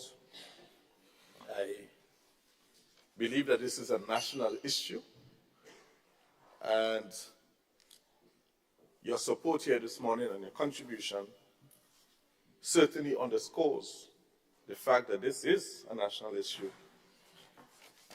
But I would seek to just respond to a few questions that I think the nation needs to be made aware of, because the questions were indeed posed to us, and I think we respectfully submit an answer to the population. With respect, Mr. Speaker, to the consultations, yes, we have done some consultations, and those consultations started not just 2023 or 2022, they started years ago. And so generally, the feedback we get in the field, and when I say we, I put myself as part of the mix with the National Insurance Scheme, that the response has been very favorable, and that many people would say, well, we heard this already. And this, in our view, is a positive sign, because they remembered the consultations. But the consultations would not stop today. It continues. The National Insurance management and staff continues to meet with the workplaces and continues other forms of consultation, and also really continuing to sell this whole legislative framework and the changes that is happening. And you would see a lot of that in the media, Mr. Speaker. With respect to the rates and the increases, yes, indeed, Mr. Speaker, and there are some increases that would happen because the change in the retirement age, it's part of it, and it's a major step in it. And as a matter of fact, the actuary puts it this way. He says that this is the first step towards long-term sustainability of the NIS. So it's a bedrock for sustainability. So what is going to happen from here on, and we would recognize that in 2023, earlier this year, the rate increased, but that specific rate increase, Mr. Speaker, this specific rate increase, Mr. Speaker, in 2023 that was passed already in Parliament, that 1% was to cover unemployment benefits, yeah? But from 2024 and each year until 2031, there will be successive increases of 0.25% or 0.25%, yeah, every single year until 2031. So the employee will pay 0.25%, and the employer will pay an additional 0.25% every single year until 2031, to take the new contribution rate to 16%. So for example, from January of 2024, the rate will move to 12.5%. So we're moving from 12% in 2023 to 12.5%. All right? So that contribution rate is going to increase up to 16% to 2031.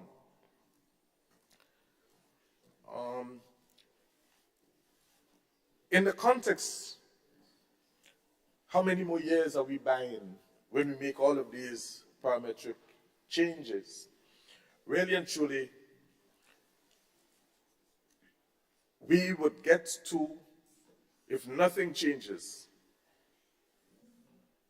if the changes that we make now and everything remains constant, it will take us to 2056, and we would have to make some other changes.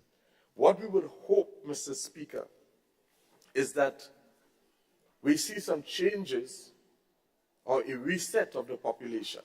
Right now, the population is predominantly, well, there are more people claiming benefits, or should I put it this way, the benefits claimed by the population is higher than the contribution being paid. And a number of factors are responsible for that. You see, people's wages have to move. That is one of the things. Also, we need more people paying into this system at a lower level, at the income level, or the entry level, sorry. At the entry level, there must be more people coming in to work. So we need to see more people in the 20s and 30s paying for a long time into the scheme. It helps. So we need to increase the workforce. With respect to, it is said that a number of companies are not paying. I don't know how true that is. I think the compliance rate, not I think, but the compliance rate at the NIS is very good. But the challenge that we face is that there are a number of contract workers in the system.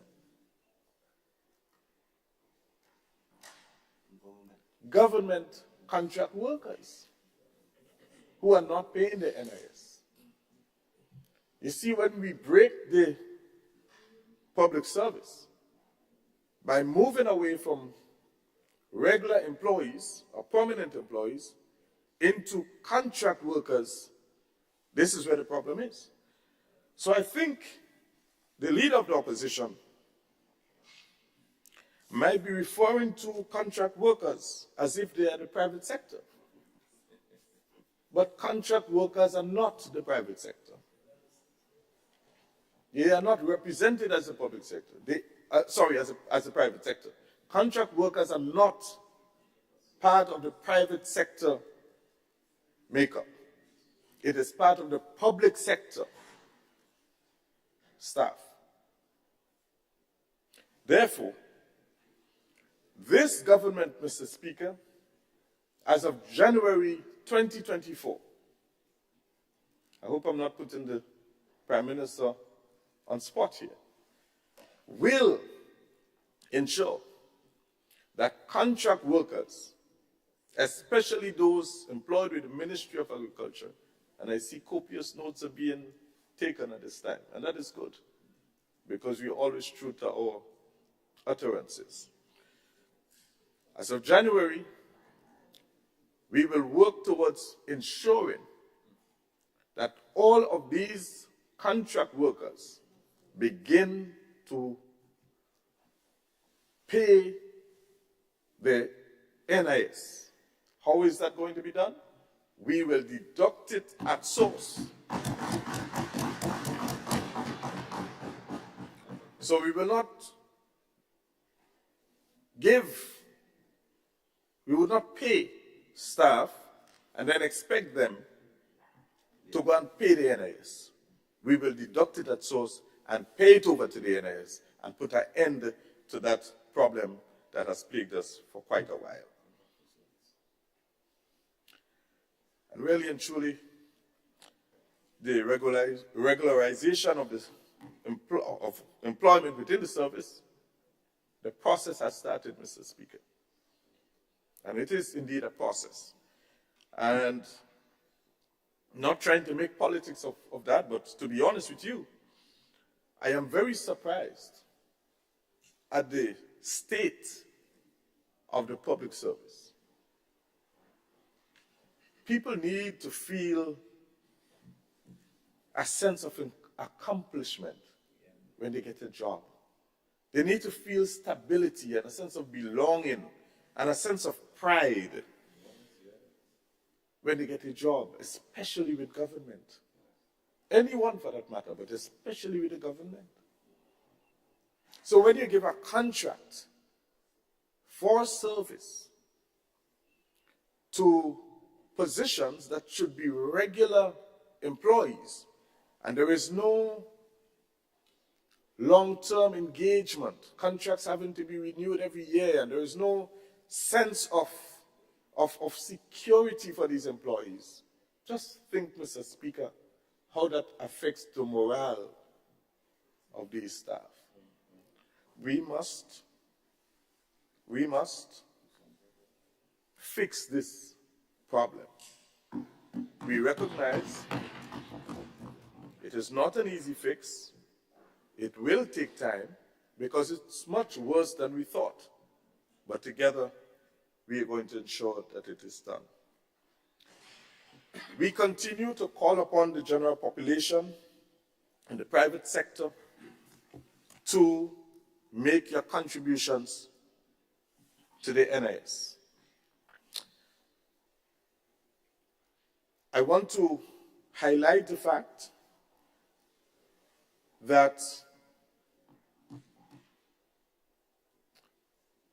when one takes early retirement, they will lose a small percentage of their pension. But that, Mr. Speaker, is for the greater good. It's for the greater good.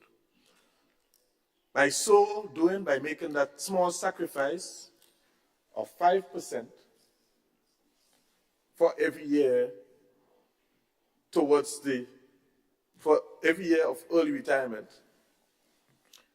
every year early. So for example, if the retirement age is in 2 years' time, but you decide to take it at 60, for example, you have no problem taking early retirement, but you will lose not 5%, but this time 10%, simply because you took it 2 years early. And that is how it's going to happen. But this sacrifice that is being made is all for the greater good.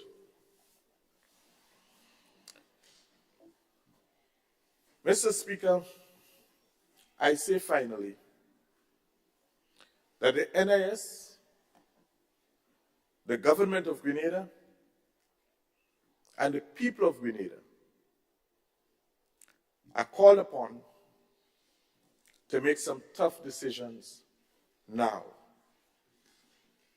to preserve social security or pensions for the working class and for future generations of Grenadians.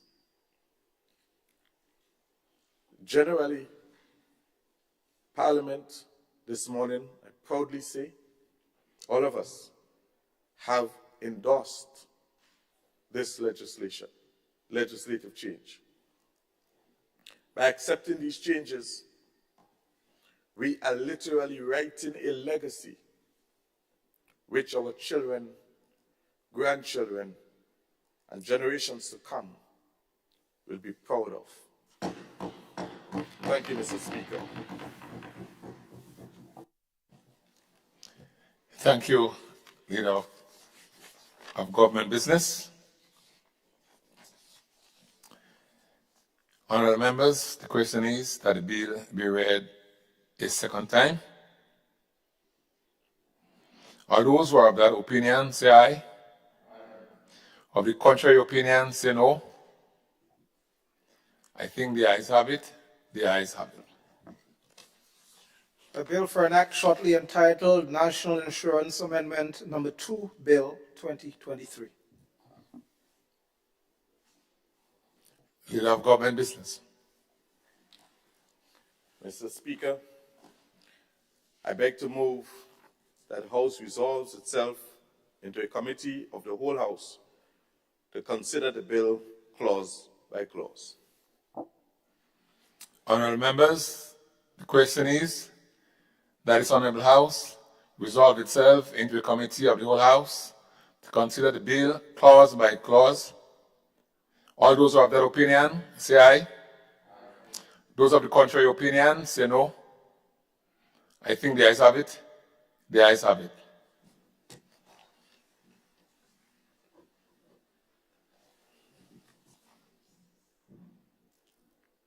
This Honorable House is now in committee.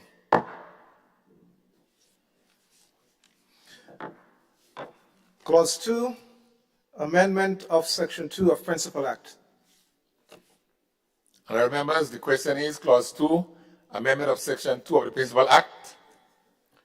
It forms part of the bill. All those of that opinion, say aye. Oh, sorry. You have common business? Yes. Your mic is on. Yes, Mr. Speaker. Mr. Speaker, I am proposing an amendment to Clause 2 of the Principal Act. Oh. That Clause 2 of the bill is amended in the new definition of pensionable age by inserting the words of the third schedule after the words column 2.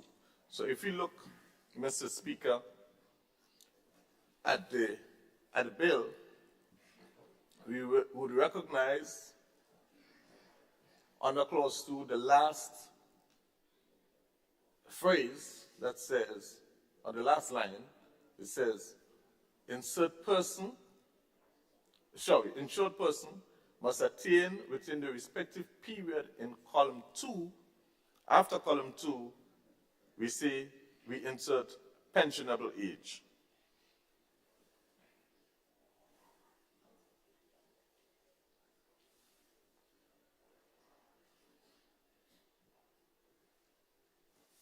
Sorry. Did I say it right? No, I don't believe I said it right. After the phrase clause 2, we say of the third schedule. Sorry. Yes. You got me? I'm trying to follow you. Okay, I could say it again. All right. Clause 2 of the bill is amended in the new definition of pensionable age by inserting the words of the third schedule. Just to add that one for the amendment.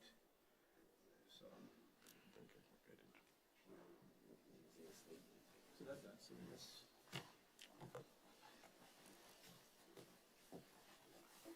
That's right.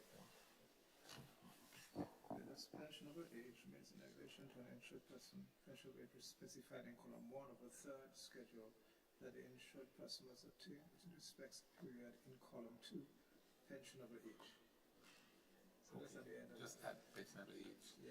At the end of column 2. Yeah, so that we just say that the amendment be accepted in clause, the amendment, pensionable age be accepted in clause 2. Okay.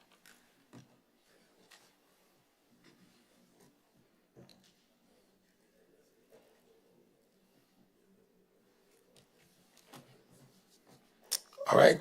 Your amendment is that pensionable age be accepted in clause 2? Yes. Okay. So we're inserting the words after column 2 of the third schedule.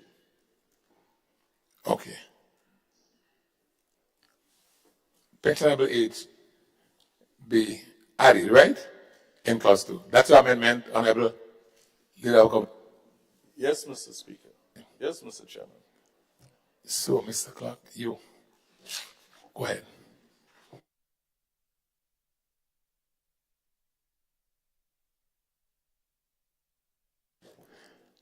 All right, with that amendment, we'll have to take it to the vote. All those who are in favor that pensionable age be added at the end of clause 2, say aye. Those opposed, say no. The ayes have it. Indeed, the ayes have it.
All right, honorable members, we have received some legal advice in terms of the amendment, the proper amendment, and actually what we read initially wasn't quite right, is that we're supposed to look at adding of the third schedule at the end of clause 2, not the pensionable age, right? So the amendment is that of the third schedule be added at the end of clause 2.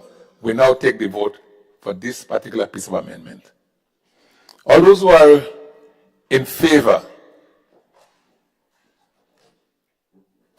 of adding of the third schedule at the end of clause 2, all those who are in favor, say aye. Of the contrary opinion, say no. Indeed, the ayes have it. The ayes have it. Clause 3, amendment of section 24 of Principal Act. Honourable members, the question is that clause 3, amendment of section 24 of the Principal Act, forms part of the bill. All those of that opinion, say aye. Say aye. Of the contrary opinion, say no. Indeed, the ayes have it. The ayes have it.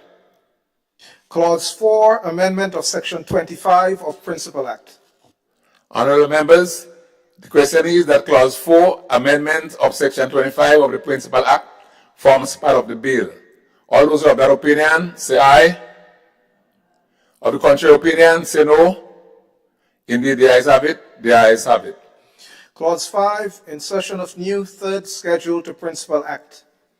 Honourable members, the question is that clause 5, insertion of the new third schedule, forms part of the Principal Act. All those of that opinion, say aye. Of the contrary opinion, say no. The ayes have it. Indeed, the ayes have it. Clause 6, consequential amendments. Honourable members, the question is that clause 6, consequential amendments, forms part of the bill. All those of that opinion, say aye. Of the contrary opinion, say no. Indeed, the ayes have it. The ayes have it. Schedule, consequential amendments. Honourable members, schedule, consequential amendments. The question is that schedule, consequential amendments form part of the bill. All those of that opinion, say aye. Those of the contrary opinion, say no. The ayes have it. Indeed, the ayes have it. Clause 1, short title. Honourable members, clause 1, short title and commencement, forms part of the bill. As many of that opinion, say aye. Those of the contrary opinion, say no. Indeed, the ayes have it. The ayes have it.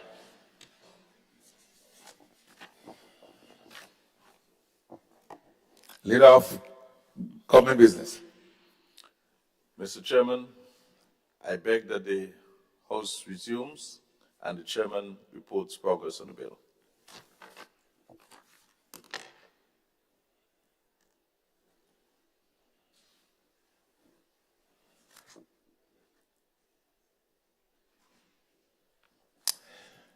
Honourable members, the question is that the House resumes and the Chairman of the committee report progress on the bill. As many of that opinion, say aye. Of the contrary opinion, say no. Indeed, the ayes have it. The ayes have it.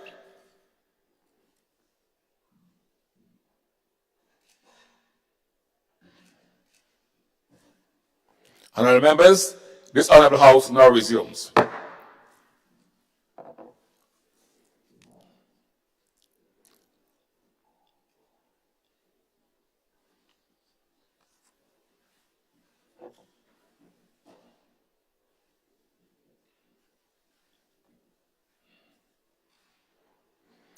Honourable members, I have to report that the bill was considered by a committee of the whole House and passed with one amendment.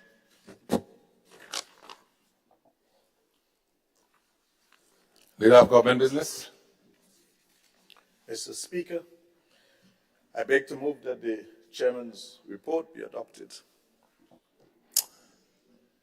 Honourable members, the question is that the Chairman's report be adopted. As many other opinions, say aye. Of the contrary opinion, say no. Indeed, the ayes have it. The ayes have it. Leader of Government Business. Mr. Speaker, I beg to move the third reading of the bill. Honourable members, the question is that the bill be read a third time.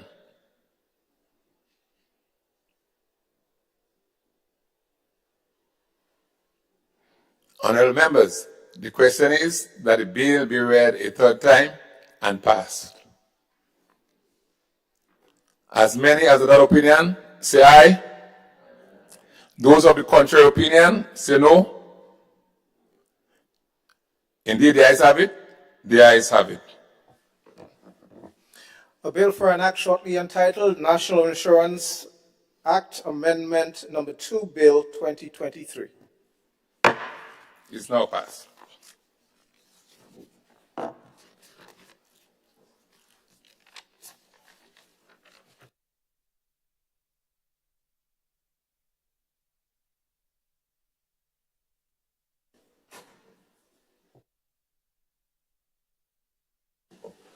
Item 16, requests for leave to move the adjournment of the House on matters of urgent public importance.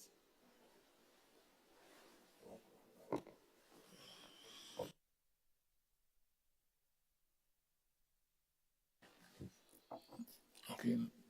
Leader of Government Business. Mr. Speaker, I move that this House be adjourned sine die.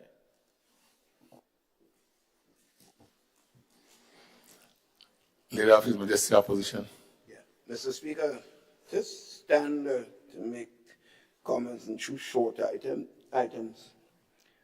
One, Mr. Speaker, this morning, as I mentioned, the issue of the security, and just to elaborate on areas of not just concerning me, but the country as a whole. And I was basically suggesting that there need to be a national initiative. Of course, the government has to lead in that respect. And that the issues like the youth ministry, given the problems emanating among young people, but it's all sectors of the society, but young people with the carnival coming up soon, the issue is very important. I'm particularly concerned about the incident that occurred in St. Patrick's with the young persons, and you're hearing rumors of possible reprisals. And the carnival may present an opportunity, so the need for some aggressive initiative to ensure that our young people feel that we do care and that we are sensitive to what is taking place in the country as a whole. And they need the youth ministry. Mr. Speaker, it's clear that there were a number of major programs in previous government. A lot of it now seem to have gone dormant, many of them. The member for St. Andrews Northeast was then the Minister of Youth, had taken so many initiatives that had worked and helping. That is not to imply what is taking place is because we didn't have this program. We cannot make excuses like this, but these are all initiatives that can certainly help. The member for St. Andrews Southeast has been in prayer group meetings, called in by young people, asked her to intervene, to be with them. All these are initiatives of care and love and empathy, because empathy is an important aspect of this thing, which in my view seems to be something that this government lacks in a general sense. Mr. Speaker, the issue of the RGPF, it is clear who do not want to see it that way, and that's their responsibility. But it's clear that there is a serious moral problem within the Grenada Police Force. And it is a number of factors responsible for this. And if we are talking about dealing with crime and other issues of this nature, then clearly your law enforcement area has to be as strong and motivated as possible. And from what we are picking up, that's not the case, Mr. Speaker. My view, my role and our role in opposition is to point out these things for what it's worth. We can't force anyone in responsibility to manage something to do as we believe ought to be done, but we have a responsibility to speak to it, Mr. Speaker. So I mentioned this is an area that has to be looked at very seriously. And whatever we can do as opposition members, certainly I will not feel in my responsibility to do so. Because remember, as I pointed out earlier on, when issue of violence occurs, no one can say it is going to be an NDC going to get hurt or NNP person or some other person who may not be associated with any political party. So the issue of crime is something that all of us have to be concerned about. And I just want to reiterate the point, the issue of the role of the churches cannot be underestimated. They have voices and they have members. I see a number of churches now leading some village activities, trying to get the young people into positive activities, and some of them are doing a reasonably good job. But I think it has to be more of a national initiative, all the churches. But I suppose maybe with the national consultation and the leadership of all of stakeholders in the country being involved, and these issues will come out, and maybe we'll see more and more of these stakeholders doing things that can help aid the problem that we're now facing. There is clearly an issue of psychosocial problems in the country. It is clear that people, for whatever reason, are under stress, and you've seen it, coming out in several ways. I am not an expert in that area. Many of us may not be, but certainly we could feel there's need for some initiative to aid in that area. So all the persons who have qualified persons in this area need to be used appropriately to help, to counsel and to advise. And that's an area, Mr. Speaker, with the Ministry of Education. You remember that something that came up during our period in government, that maybe there needs to be more training, more emphasis on persons dealing with the behavioral patterns of young people in the classroom situation. I remember years ago, and a lot of years ago, when I taught at the high school level before I taught at the university level. And I remember certain schools in Montgomery College community in Maryland, every single high school had a department of counseling. So if a student was in a classroom and you noticed that student was doing extremely well in the field of mathematics, I wasn't. And all of a sudden you see a tremendous drop and some behavioral pattern, you reported that person to the counseling department. And the initiatives were taken. And I know a lot of students were saved.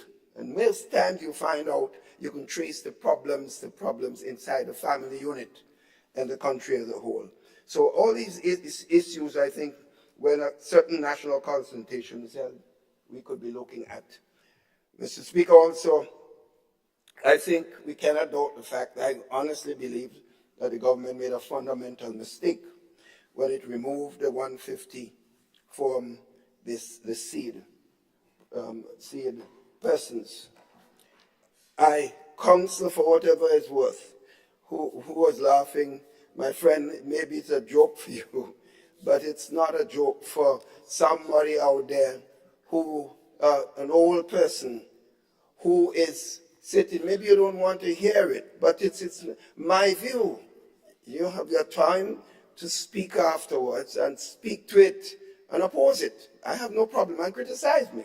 But I have a right and a conscience to speak to these fundamental social issues. You know, I'm not saying I'm perfect, but I have that right. Mr. Speaker, I'm saying that government would show itself big, to reinstate it and expand it, as they were saying before they got into government. Even increase it and increase the number of persons, whatever, as long as it is done properly, no problem whatsoever. But I believe that pressures on people could be a factor. And I have no data that says it actually is, but it's my observation and perception that the pressures on people and the inability to cope with the present problems that they're facing could be a problem. So whatever else can be done, then we should do it. And that's the leadership of the country have a responsibility. But I make the final point there, Mr. Speaker, that the Ministry of National Security has a big and fundamental responsibility to take leadership in that particular area, and I expect that the minister understands this, and certainly, hopefully, it should have been done already, but sooner than later.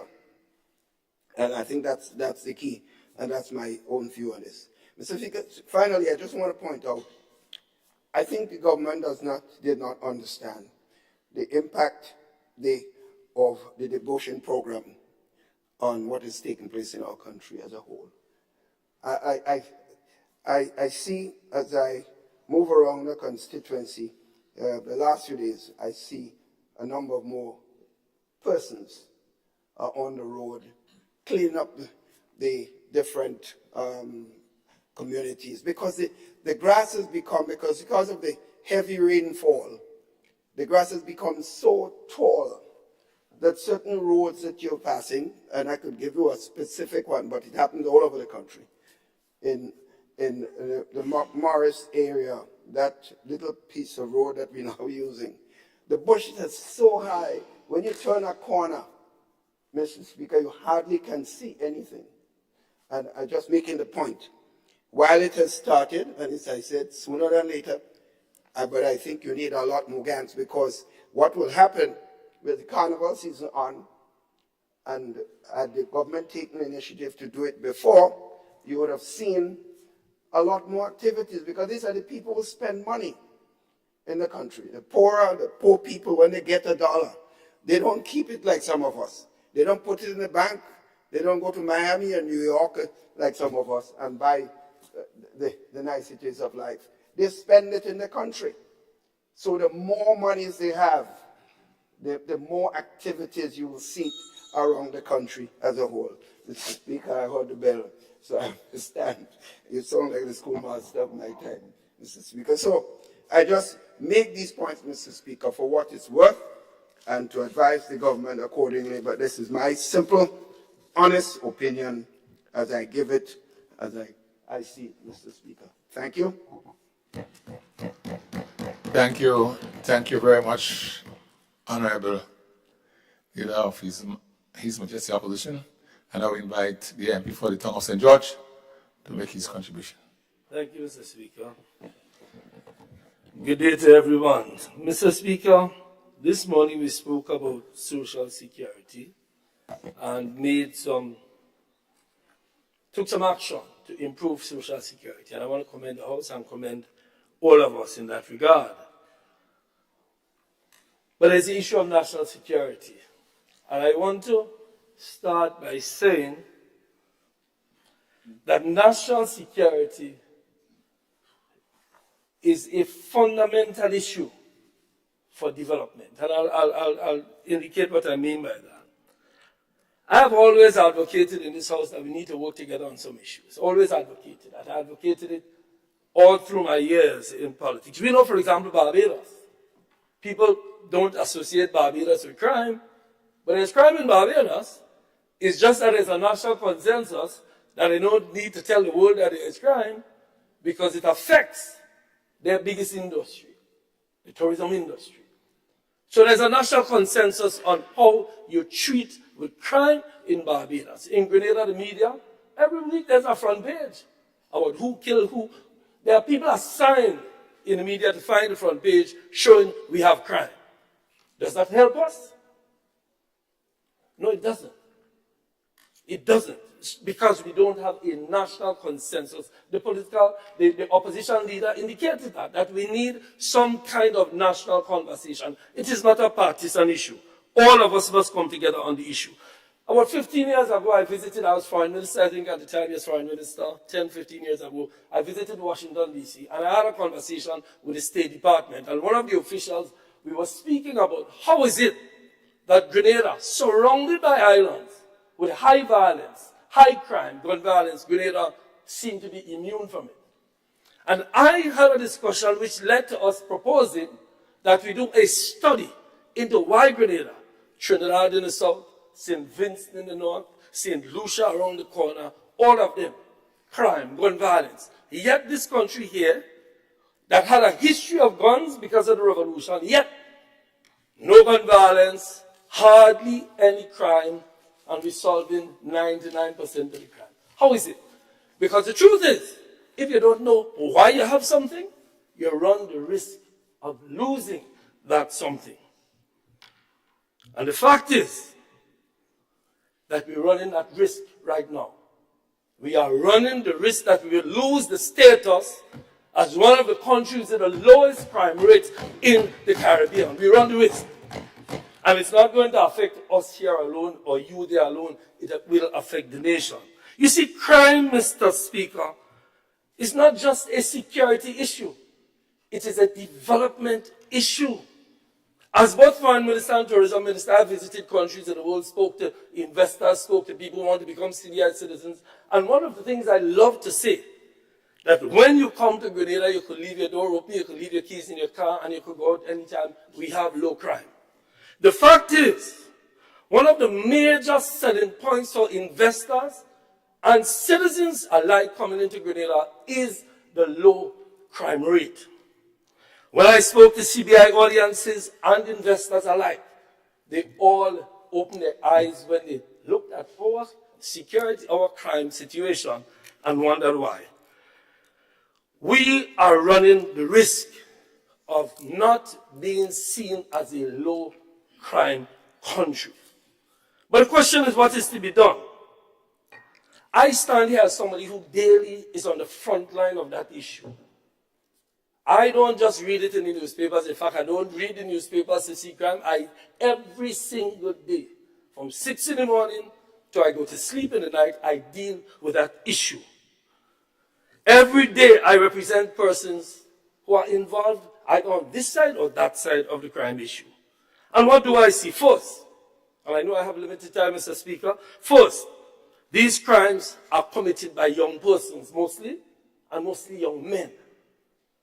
That is a fact. Secondly, most of these persons have either dropped out of school and unemployed, or even if they completed school, they are unemployed. That is a fact. Thirdly, there is an absence of role models, male role models in these kids' life. When I go to court, I lament the mothers. The mothers are there all the time. The fathers are invariably absent except in a few cases. The point I'm making is this, that is a phenomenon we need to study and look at solutions for, Mr. Speaker. This is not a partisan issue. How do we address it? The leader of the opposition made some recommendations. I suggest we listen. Counseling in the schools and in the communities. Counseling. We need to have access to counseling. We need to have counseling for families, for fathers. We need to have programs, and the opposition leader spoke about some of the programs that were there. We need to add to these programs rather than minusing these programs. More programs to train our young people with skills. Most of the guys in crime are untrained persons. And we need to find more jobs for these people. Jobs, jobs, jobs. Busy people don't commit crime. Another issue is the gun violence. What are we doing about it? We have an increase in gun violence. I see it. Over the years, I've always commented that this country is amazing. That all the guns during the revolution, you hear, when you talk to people who had them, when they say they sell them to the other countries in the region. They send it in Trinidad, they send it in Vinci. We don't use guns. Them days, it's cutlass here involved. In fact, when you talk to people outside of Grenada, they say, what is this thing with Grenadians and cutlass? Now you're hearing about guns.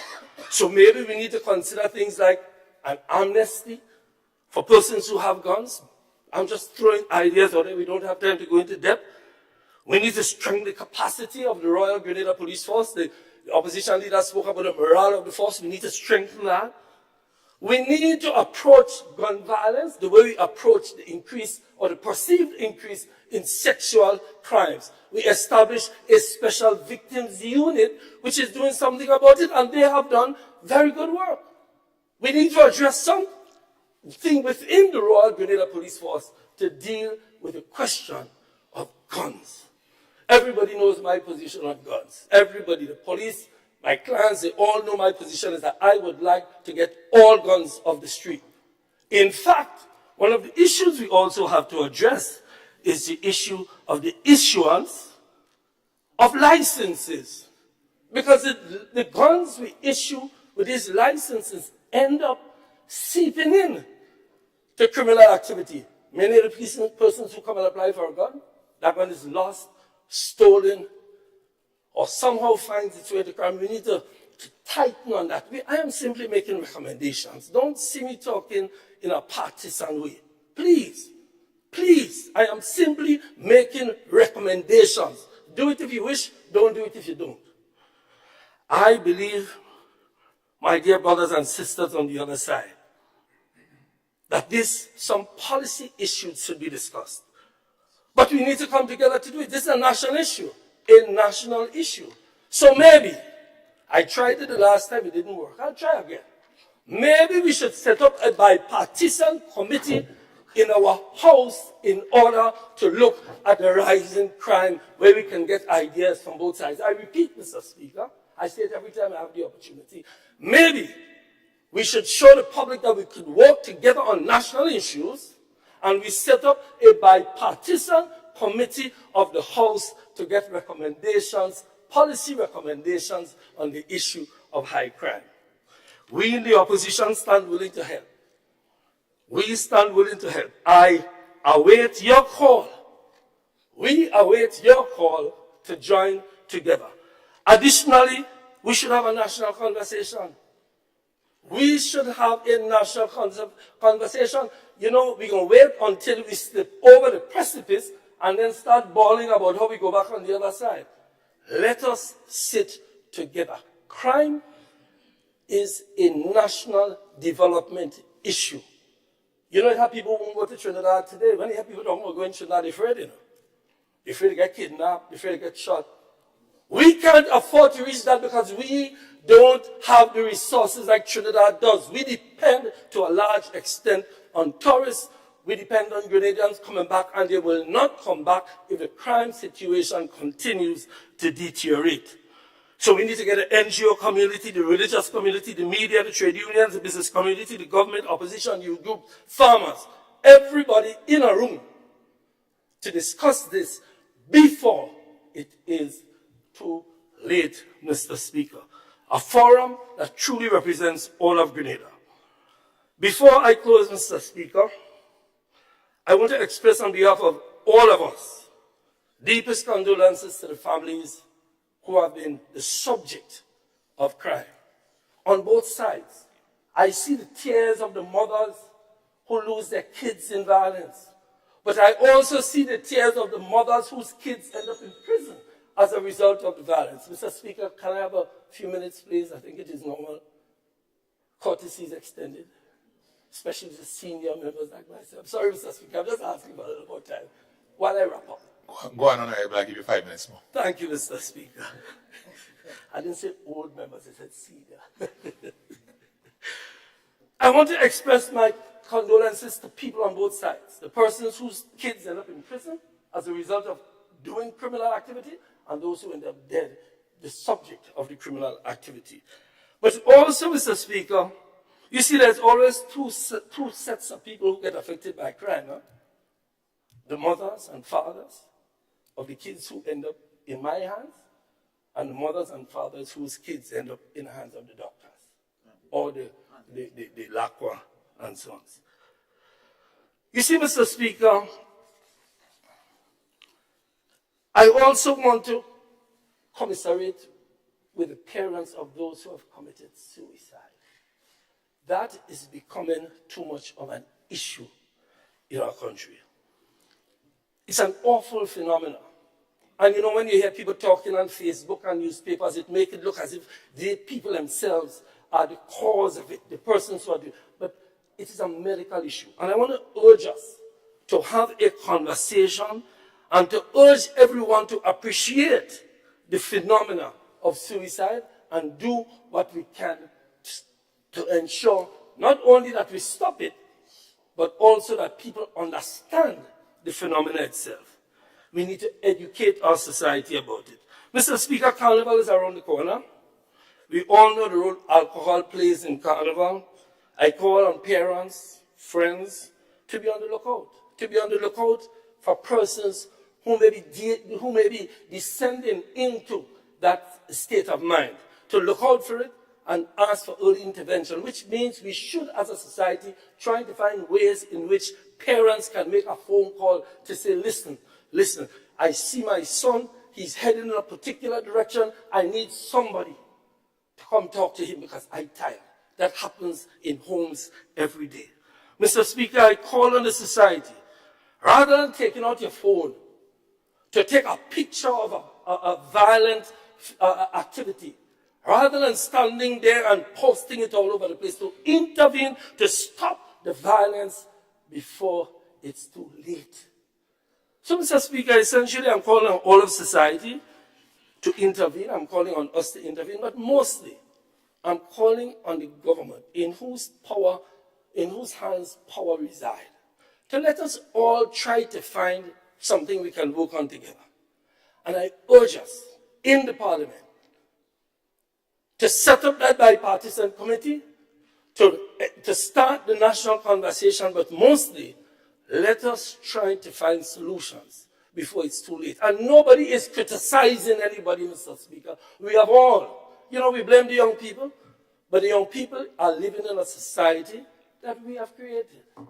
Let us find a way, Mr. Speaker. So thank you, Mr. Speaker, for the time. I wish everybody a happy a joyous carnival, a safe carnival, but mostly let us be our brothers and sisters keepers through all this time, where I have seen over the years we can have some serious tragedies taking place. If you see a friend going into a car to drive and he or she is drunk, stop them. If you see a boy going down the road drunk and he's looking like he wants to fight, stop him. Before we all have to scroll on Facebook the following morning and then say, another one again? Let us try to stop it. Thank you, Mr. Speaker. Thank you, Honorable MP for the town of St. George. Honorable MP for St. George North East. Yes, thank you very much, Mr. Speaker. Good morning to everyone. Mr. Speaker, I would like to take the opportunity on the adjournment to discuss the upcoming Windward Islands secondary school games. Grenada is going to be the host. It is going to be held an opening ceremony on July 22nd at the Kirani James National Stadium. We expect to have a motorcade leading up to the stadium before the ceremony, and we expect Grenadian athletes who would be performing there. Mr. Speaker, I just want to say that what we have observed in preparation for it is the amount of work that was required to get our playing facilities up to standard. Part in our challenge, Mr. Speaker, at the ministry is that we would often have to prepare an annual budget. And within that annual budget, when there are instances that were not factored in, one has to make necessary arrangements or go to plan Bs to be able to get what we have to do done. We have seen an increase in damages to playing facilities. We have seen and observed a lack thereof of some of the maintenance contractors to do a thorough job in ensuring that it's protected. Something that we have identified that was missing, was absent completely, that was that there were no disaster management response at the Ministry of Sports for all of these large sporting facilities. So we are pleased to announce that we have put a very small structure in place. Hopefully what we can do is that for budget cycle, we can make some accommodations for that so that in the event of disasters, we can have an immediate response from going out to view the playing facilities to also immediately responding to repair them and not leave them in disrepair for many years. So that is something that we have observed. Mr. Speaker, as it relates to that, we have also commenced the process of putting facility managers in place in some of the various sporting facilities. That is also going well, but it's going slow.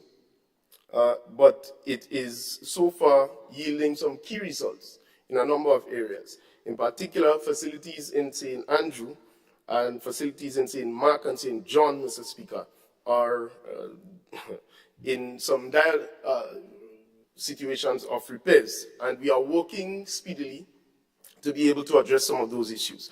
Mr. Speaker, I also want to report that the Department of Youth has not stopped any of the programs it came into office with. The only one is the FLY project, and the person who was leading that, he resigned, and that was done sometime earlier on this year. And we have not stopped any of the programs that the former administration started in the Department of Youth. It is continuing and going on as normal. What we have been doing was to use the opportunity to reorganize what we envision, how this department should roll out. So I'll give you one example. In the department, lodged in the youth center, was someone with a degree in psychosocial therapy, etc. She was basically responsible to provide that to Imani trainees or people who are on their program. What we have been able to do was to pull her out and bring a team together. And we have done that over several months, not just now, to organize a psychosocial unit from the Department of Youth, which takes care of a national. So I agree with suggestions being bandied about. It's good. But, Mr. Speaker, we must not speak as if there is a cause and effect to what is going on. We have seen crime for a long time, and it's not going to leave us now. I'm not here to debate what is the cause. I'm simply here to say that I agree. What we need to be discussing is how we get to the solutions. Leave the identification of it up to the professionals who can actually assess and ascertain what is the cause of it. But, Mr. Speaker, let's speak some facts. In order for us to roll out mentorship programs, trainings, etc., the community centers need to be in a good shape. And since we've come into office, we have had to repair throughout the length and breadth of Grenada, Karakou, Pitimatni, a number of community centers to get them up to standard just to be able to go inside of some of them, to put running water, to fix the toilet, to fix the roof that is leaking. So when we talk about waging the national effort, one must appreciate that, again, is going to be a process, and we ought not to be opportunistic, attempt to play the blame game. Let us be mature about this, because, Mr. Speaker, I guarantee you that at the end of the day, the Department of Youth is not going to be the solution to what is going on here in the country. What we have to do, and which we've started, is to be able to seek collaborative efforts that can transform our society. So I'll give you one example before I end. The Imani program, we are reporting extreme progress with transitioning young people into permanency. Mr. Speaker, the number I have as of today is somewhere around 300 young people since coming into office have been able to graduate off of the program into permanency, permanent jobs. The aim, Mr. Speaker, is that the total bulk of the 3,200 or so trainees, we will transition them into the permanency. Those who may not fit criteria in certain job places, they will be transferred into training, additional training opportunities, whether it be TAMCC, SGU, UE, some of those other areas that they can further their skills and become better employable candidates and get permanent jobs, certainly on their own. But what is key is that there is still the 1,200 or so young people that we have to treat with, which we will continue with. And this process of cleansing the program and ensuring that what NTA will have when we start taking new applications is a clean, organized program designed actually to solve problems and not solve problems by providing Band-Aid. And you have Imani trainees, the NIS not even being paid in some instances, and so on. Not that, not things like that.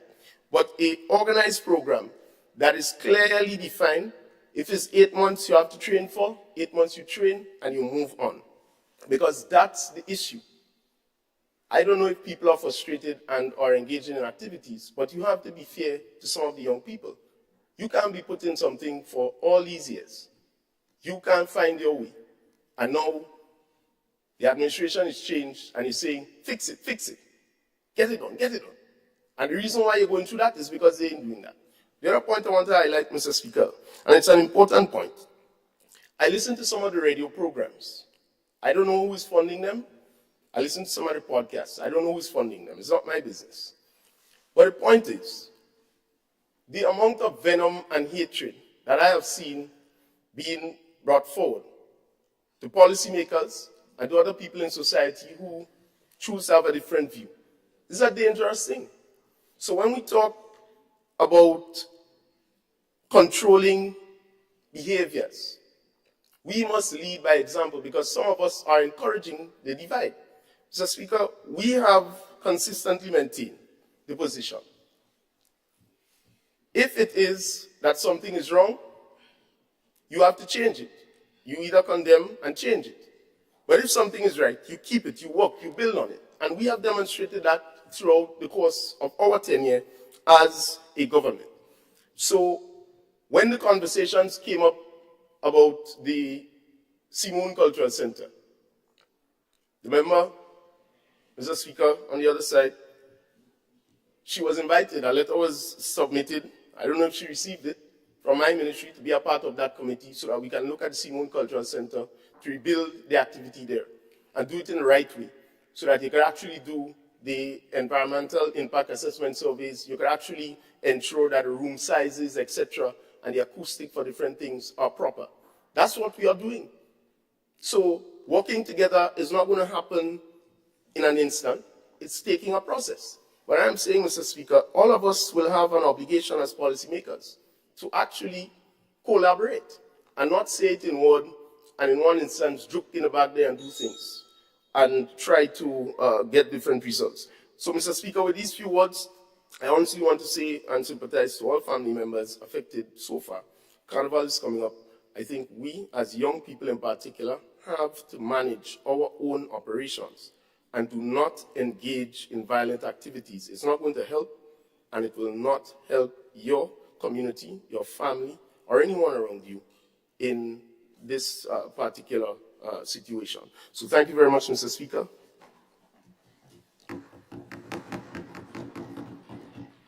Thank you, Honorable MP for St. George Northeast. Honorable MP for St. Andrew Northeast. Thank you, Mr. Speaker. Mr. Speaker, it will be remiss of me if I do not lend my voice to the major issue of the rising crime in our beloved nation. The crime situation sits at the heart of national security, social stability, and economic well-being. And we are seeing that increasing crime mostly amongst our young people. And of course, I am deeply concerned. But Mr. Speaker, you see, when this hits so close to home, and I say this to say, within days, in the constituency that I represent, St. Andrew Northeast, 2 young men lost their lives in the most gruesome manner. Young men who were very humble and were making their own contribution to community and national development. So it hurts my heart, Mr. Speaker, and I empathize with the families, the friends, the neighbors, the communities, because I see their pain and I feel the pain and the grief that they have to go through. And that is why, Mr. Speaker, we have a responsibility as leaders not to ignore the issue, not to cast any blame on anyone, but we must call on our leaders to take action. The silence and inaction in most cases is alarming. And I hope it will not send a wrong message to those criminals out there that their actions are approved. We have to call them out, Mr. Speaker. And this issue must start with leadership at the head of this country. And that is why we are making a clarion call, because we are seeing the infiltration of these crimes in our communities. It is eroding our community spirit and, of course, our identity. So it is serious, Mr. Speaker. Mr. Speaker, the Ministry of Youth has a responsibility to help solve this issue. We cannot continue to come here, cast blames, and make statements in many cases that are far from the truth. You see, Mr. Speaker, the lack of engagement of our young people has a part to play in what we are experiencing now. We have to seriously engage our young people. We know what the old saying goes: idle hands, idle minds is the devil's workshop. And that is what we are seeing here, Mr. Speaker, so they have to be engaged. No nice talk will solve this issue. Mr. Speaker, so this matter needs a holistic action. In order to prevent and mitigate these crime strategies, we need to involve all stakeholders. Education must play a fundamental role. Increasing job opportunities must be important, especially for our young people. And of course, reinstatement of the safety net programs, again, will be important in this mitigation strategy. As opposition, we too have a role to play, and we understand that. So last week, we had a 2-day youth summit, encouraging all our young people to be emotionally intelligent, to stop and think before they act. And we will continue to engage them. You do not always have to be in office to understand and play your role as a leader in your community. So we will continue to engage our young people and play our part. And this crisis of crime, increasing crime, I should say, because crime has always been there. This crisis of the increasing crime that we are faced with now is an opportunity for us to grow as a people. And I say this to say, to show our strength and resilience, and also an opportunity to work together to restore our beloved nation back to peace and stability. Thank you, Mr. Speaker. Thank you, Honorable MP for St. Andrew Northeast.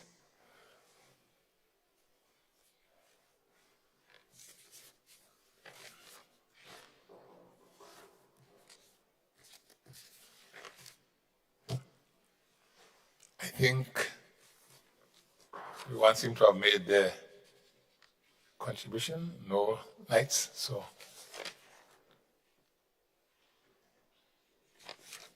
the question is, honorable members,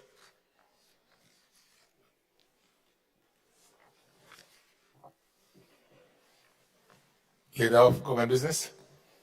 Mr. Speaker, I beg to move that this House be adjourned, sign and die. Honourable members, the question is that this House be adjourned, sign and die. All those of that opinion say aye. Of the contrary opinion say no. The ayes have it. Indeed, the ayes have it. This Honourable House is now adjourned, sign and die.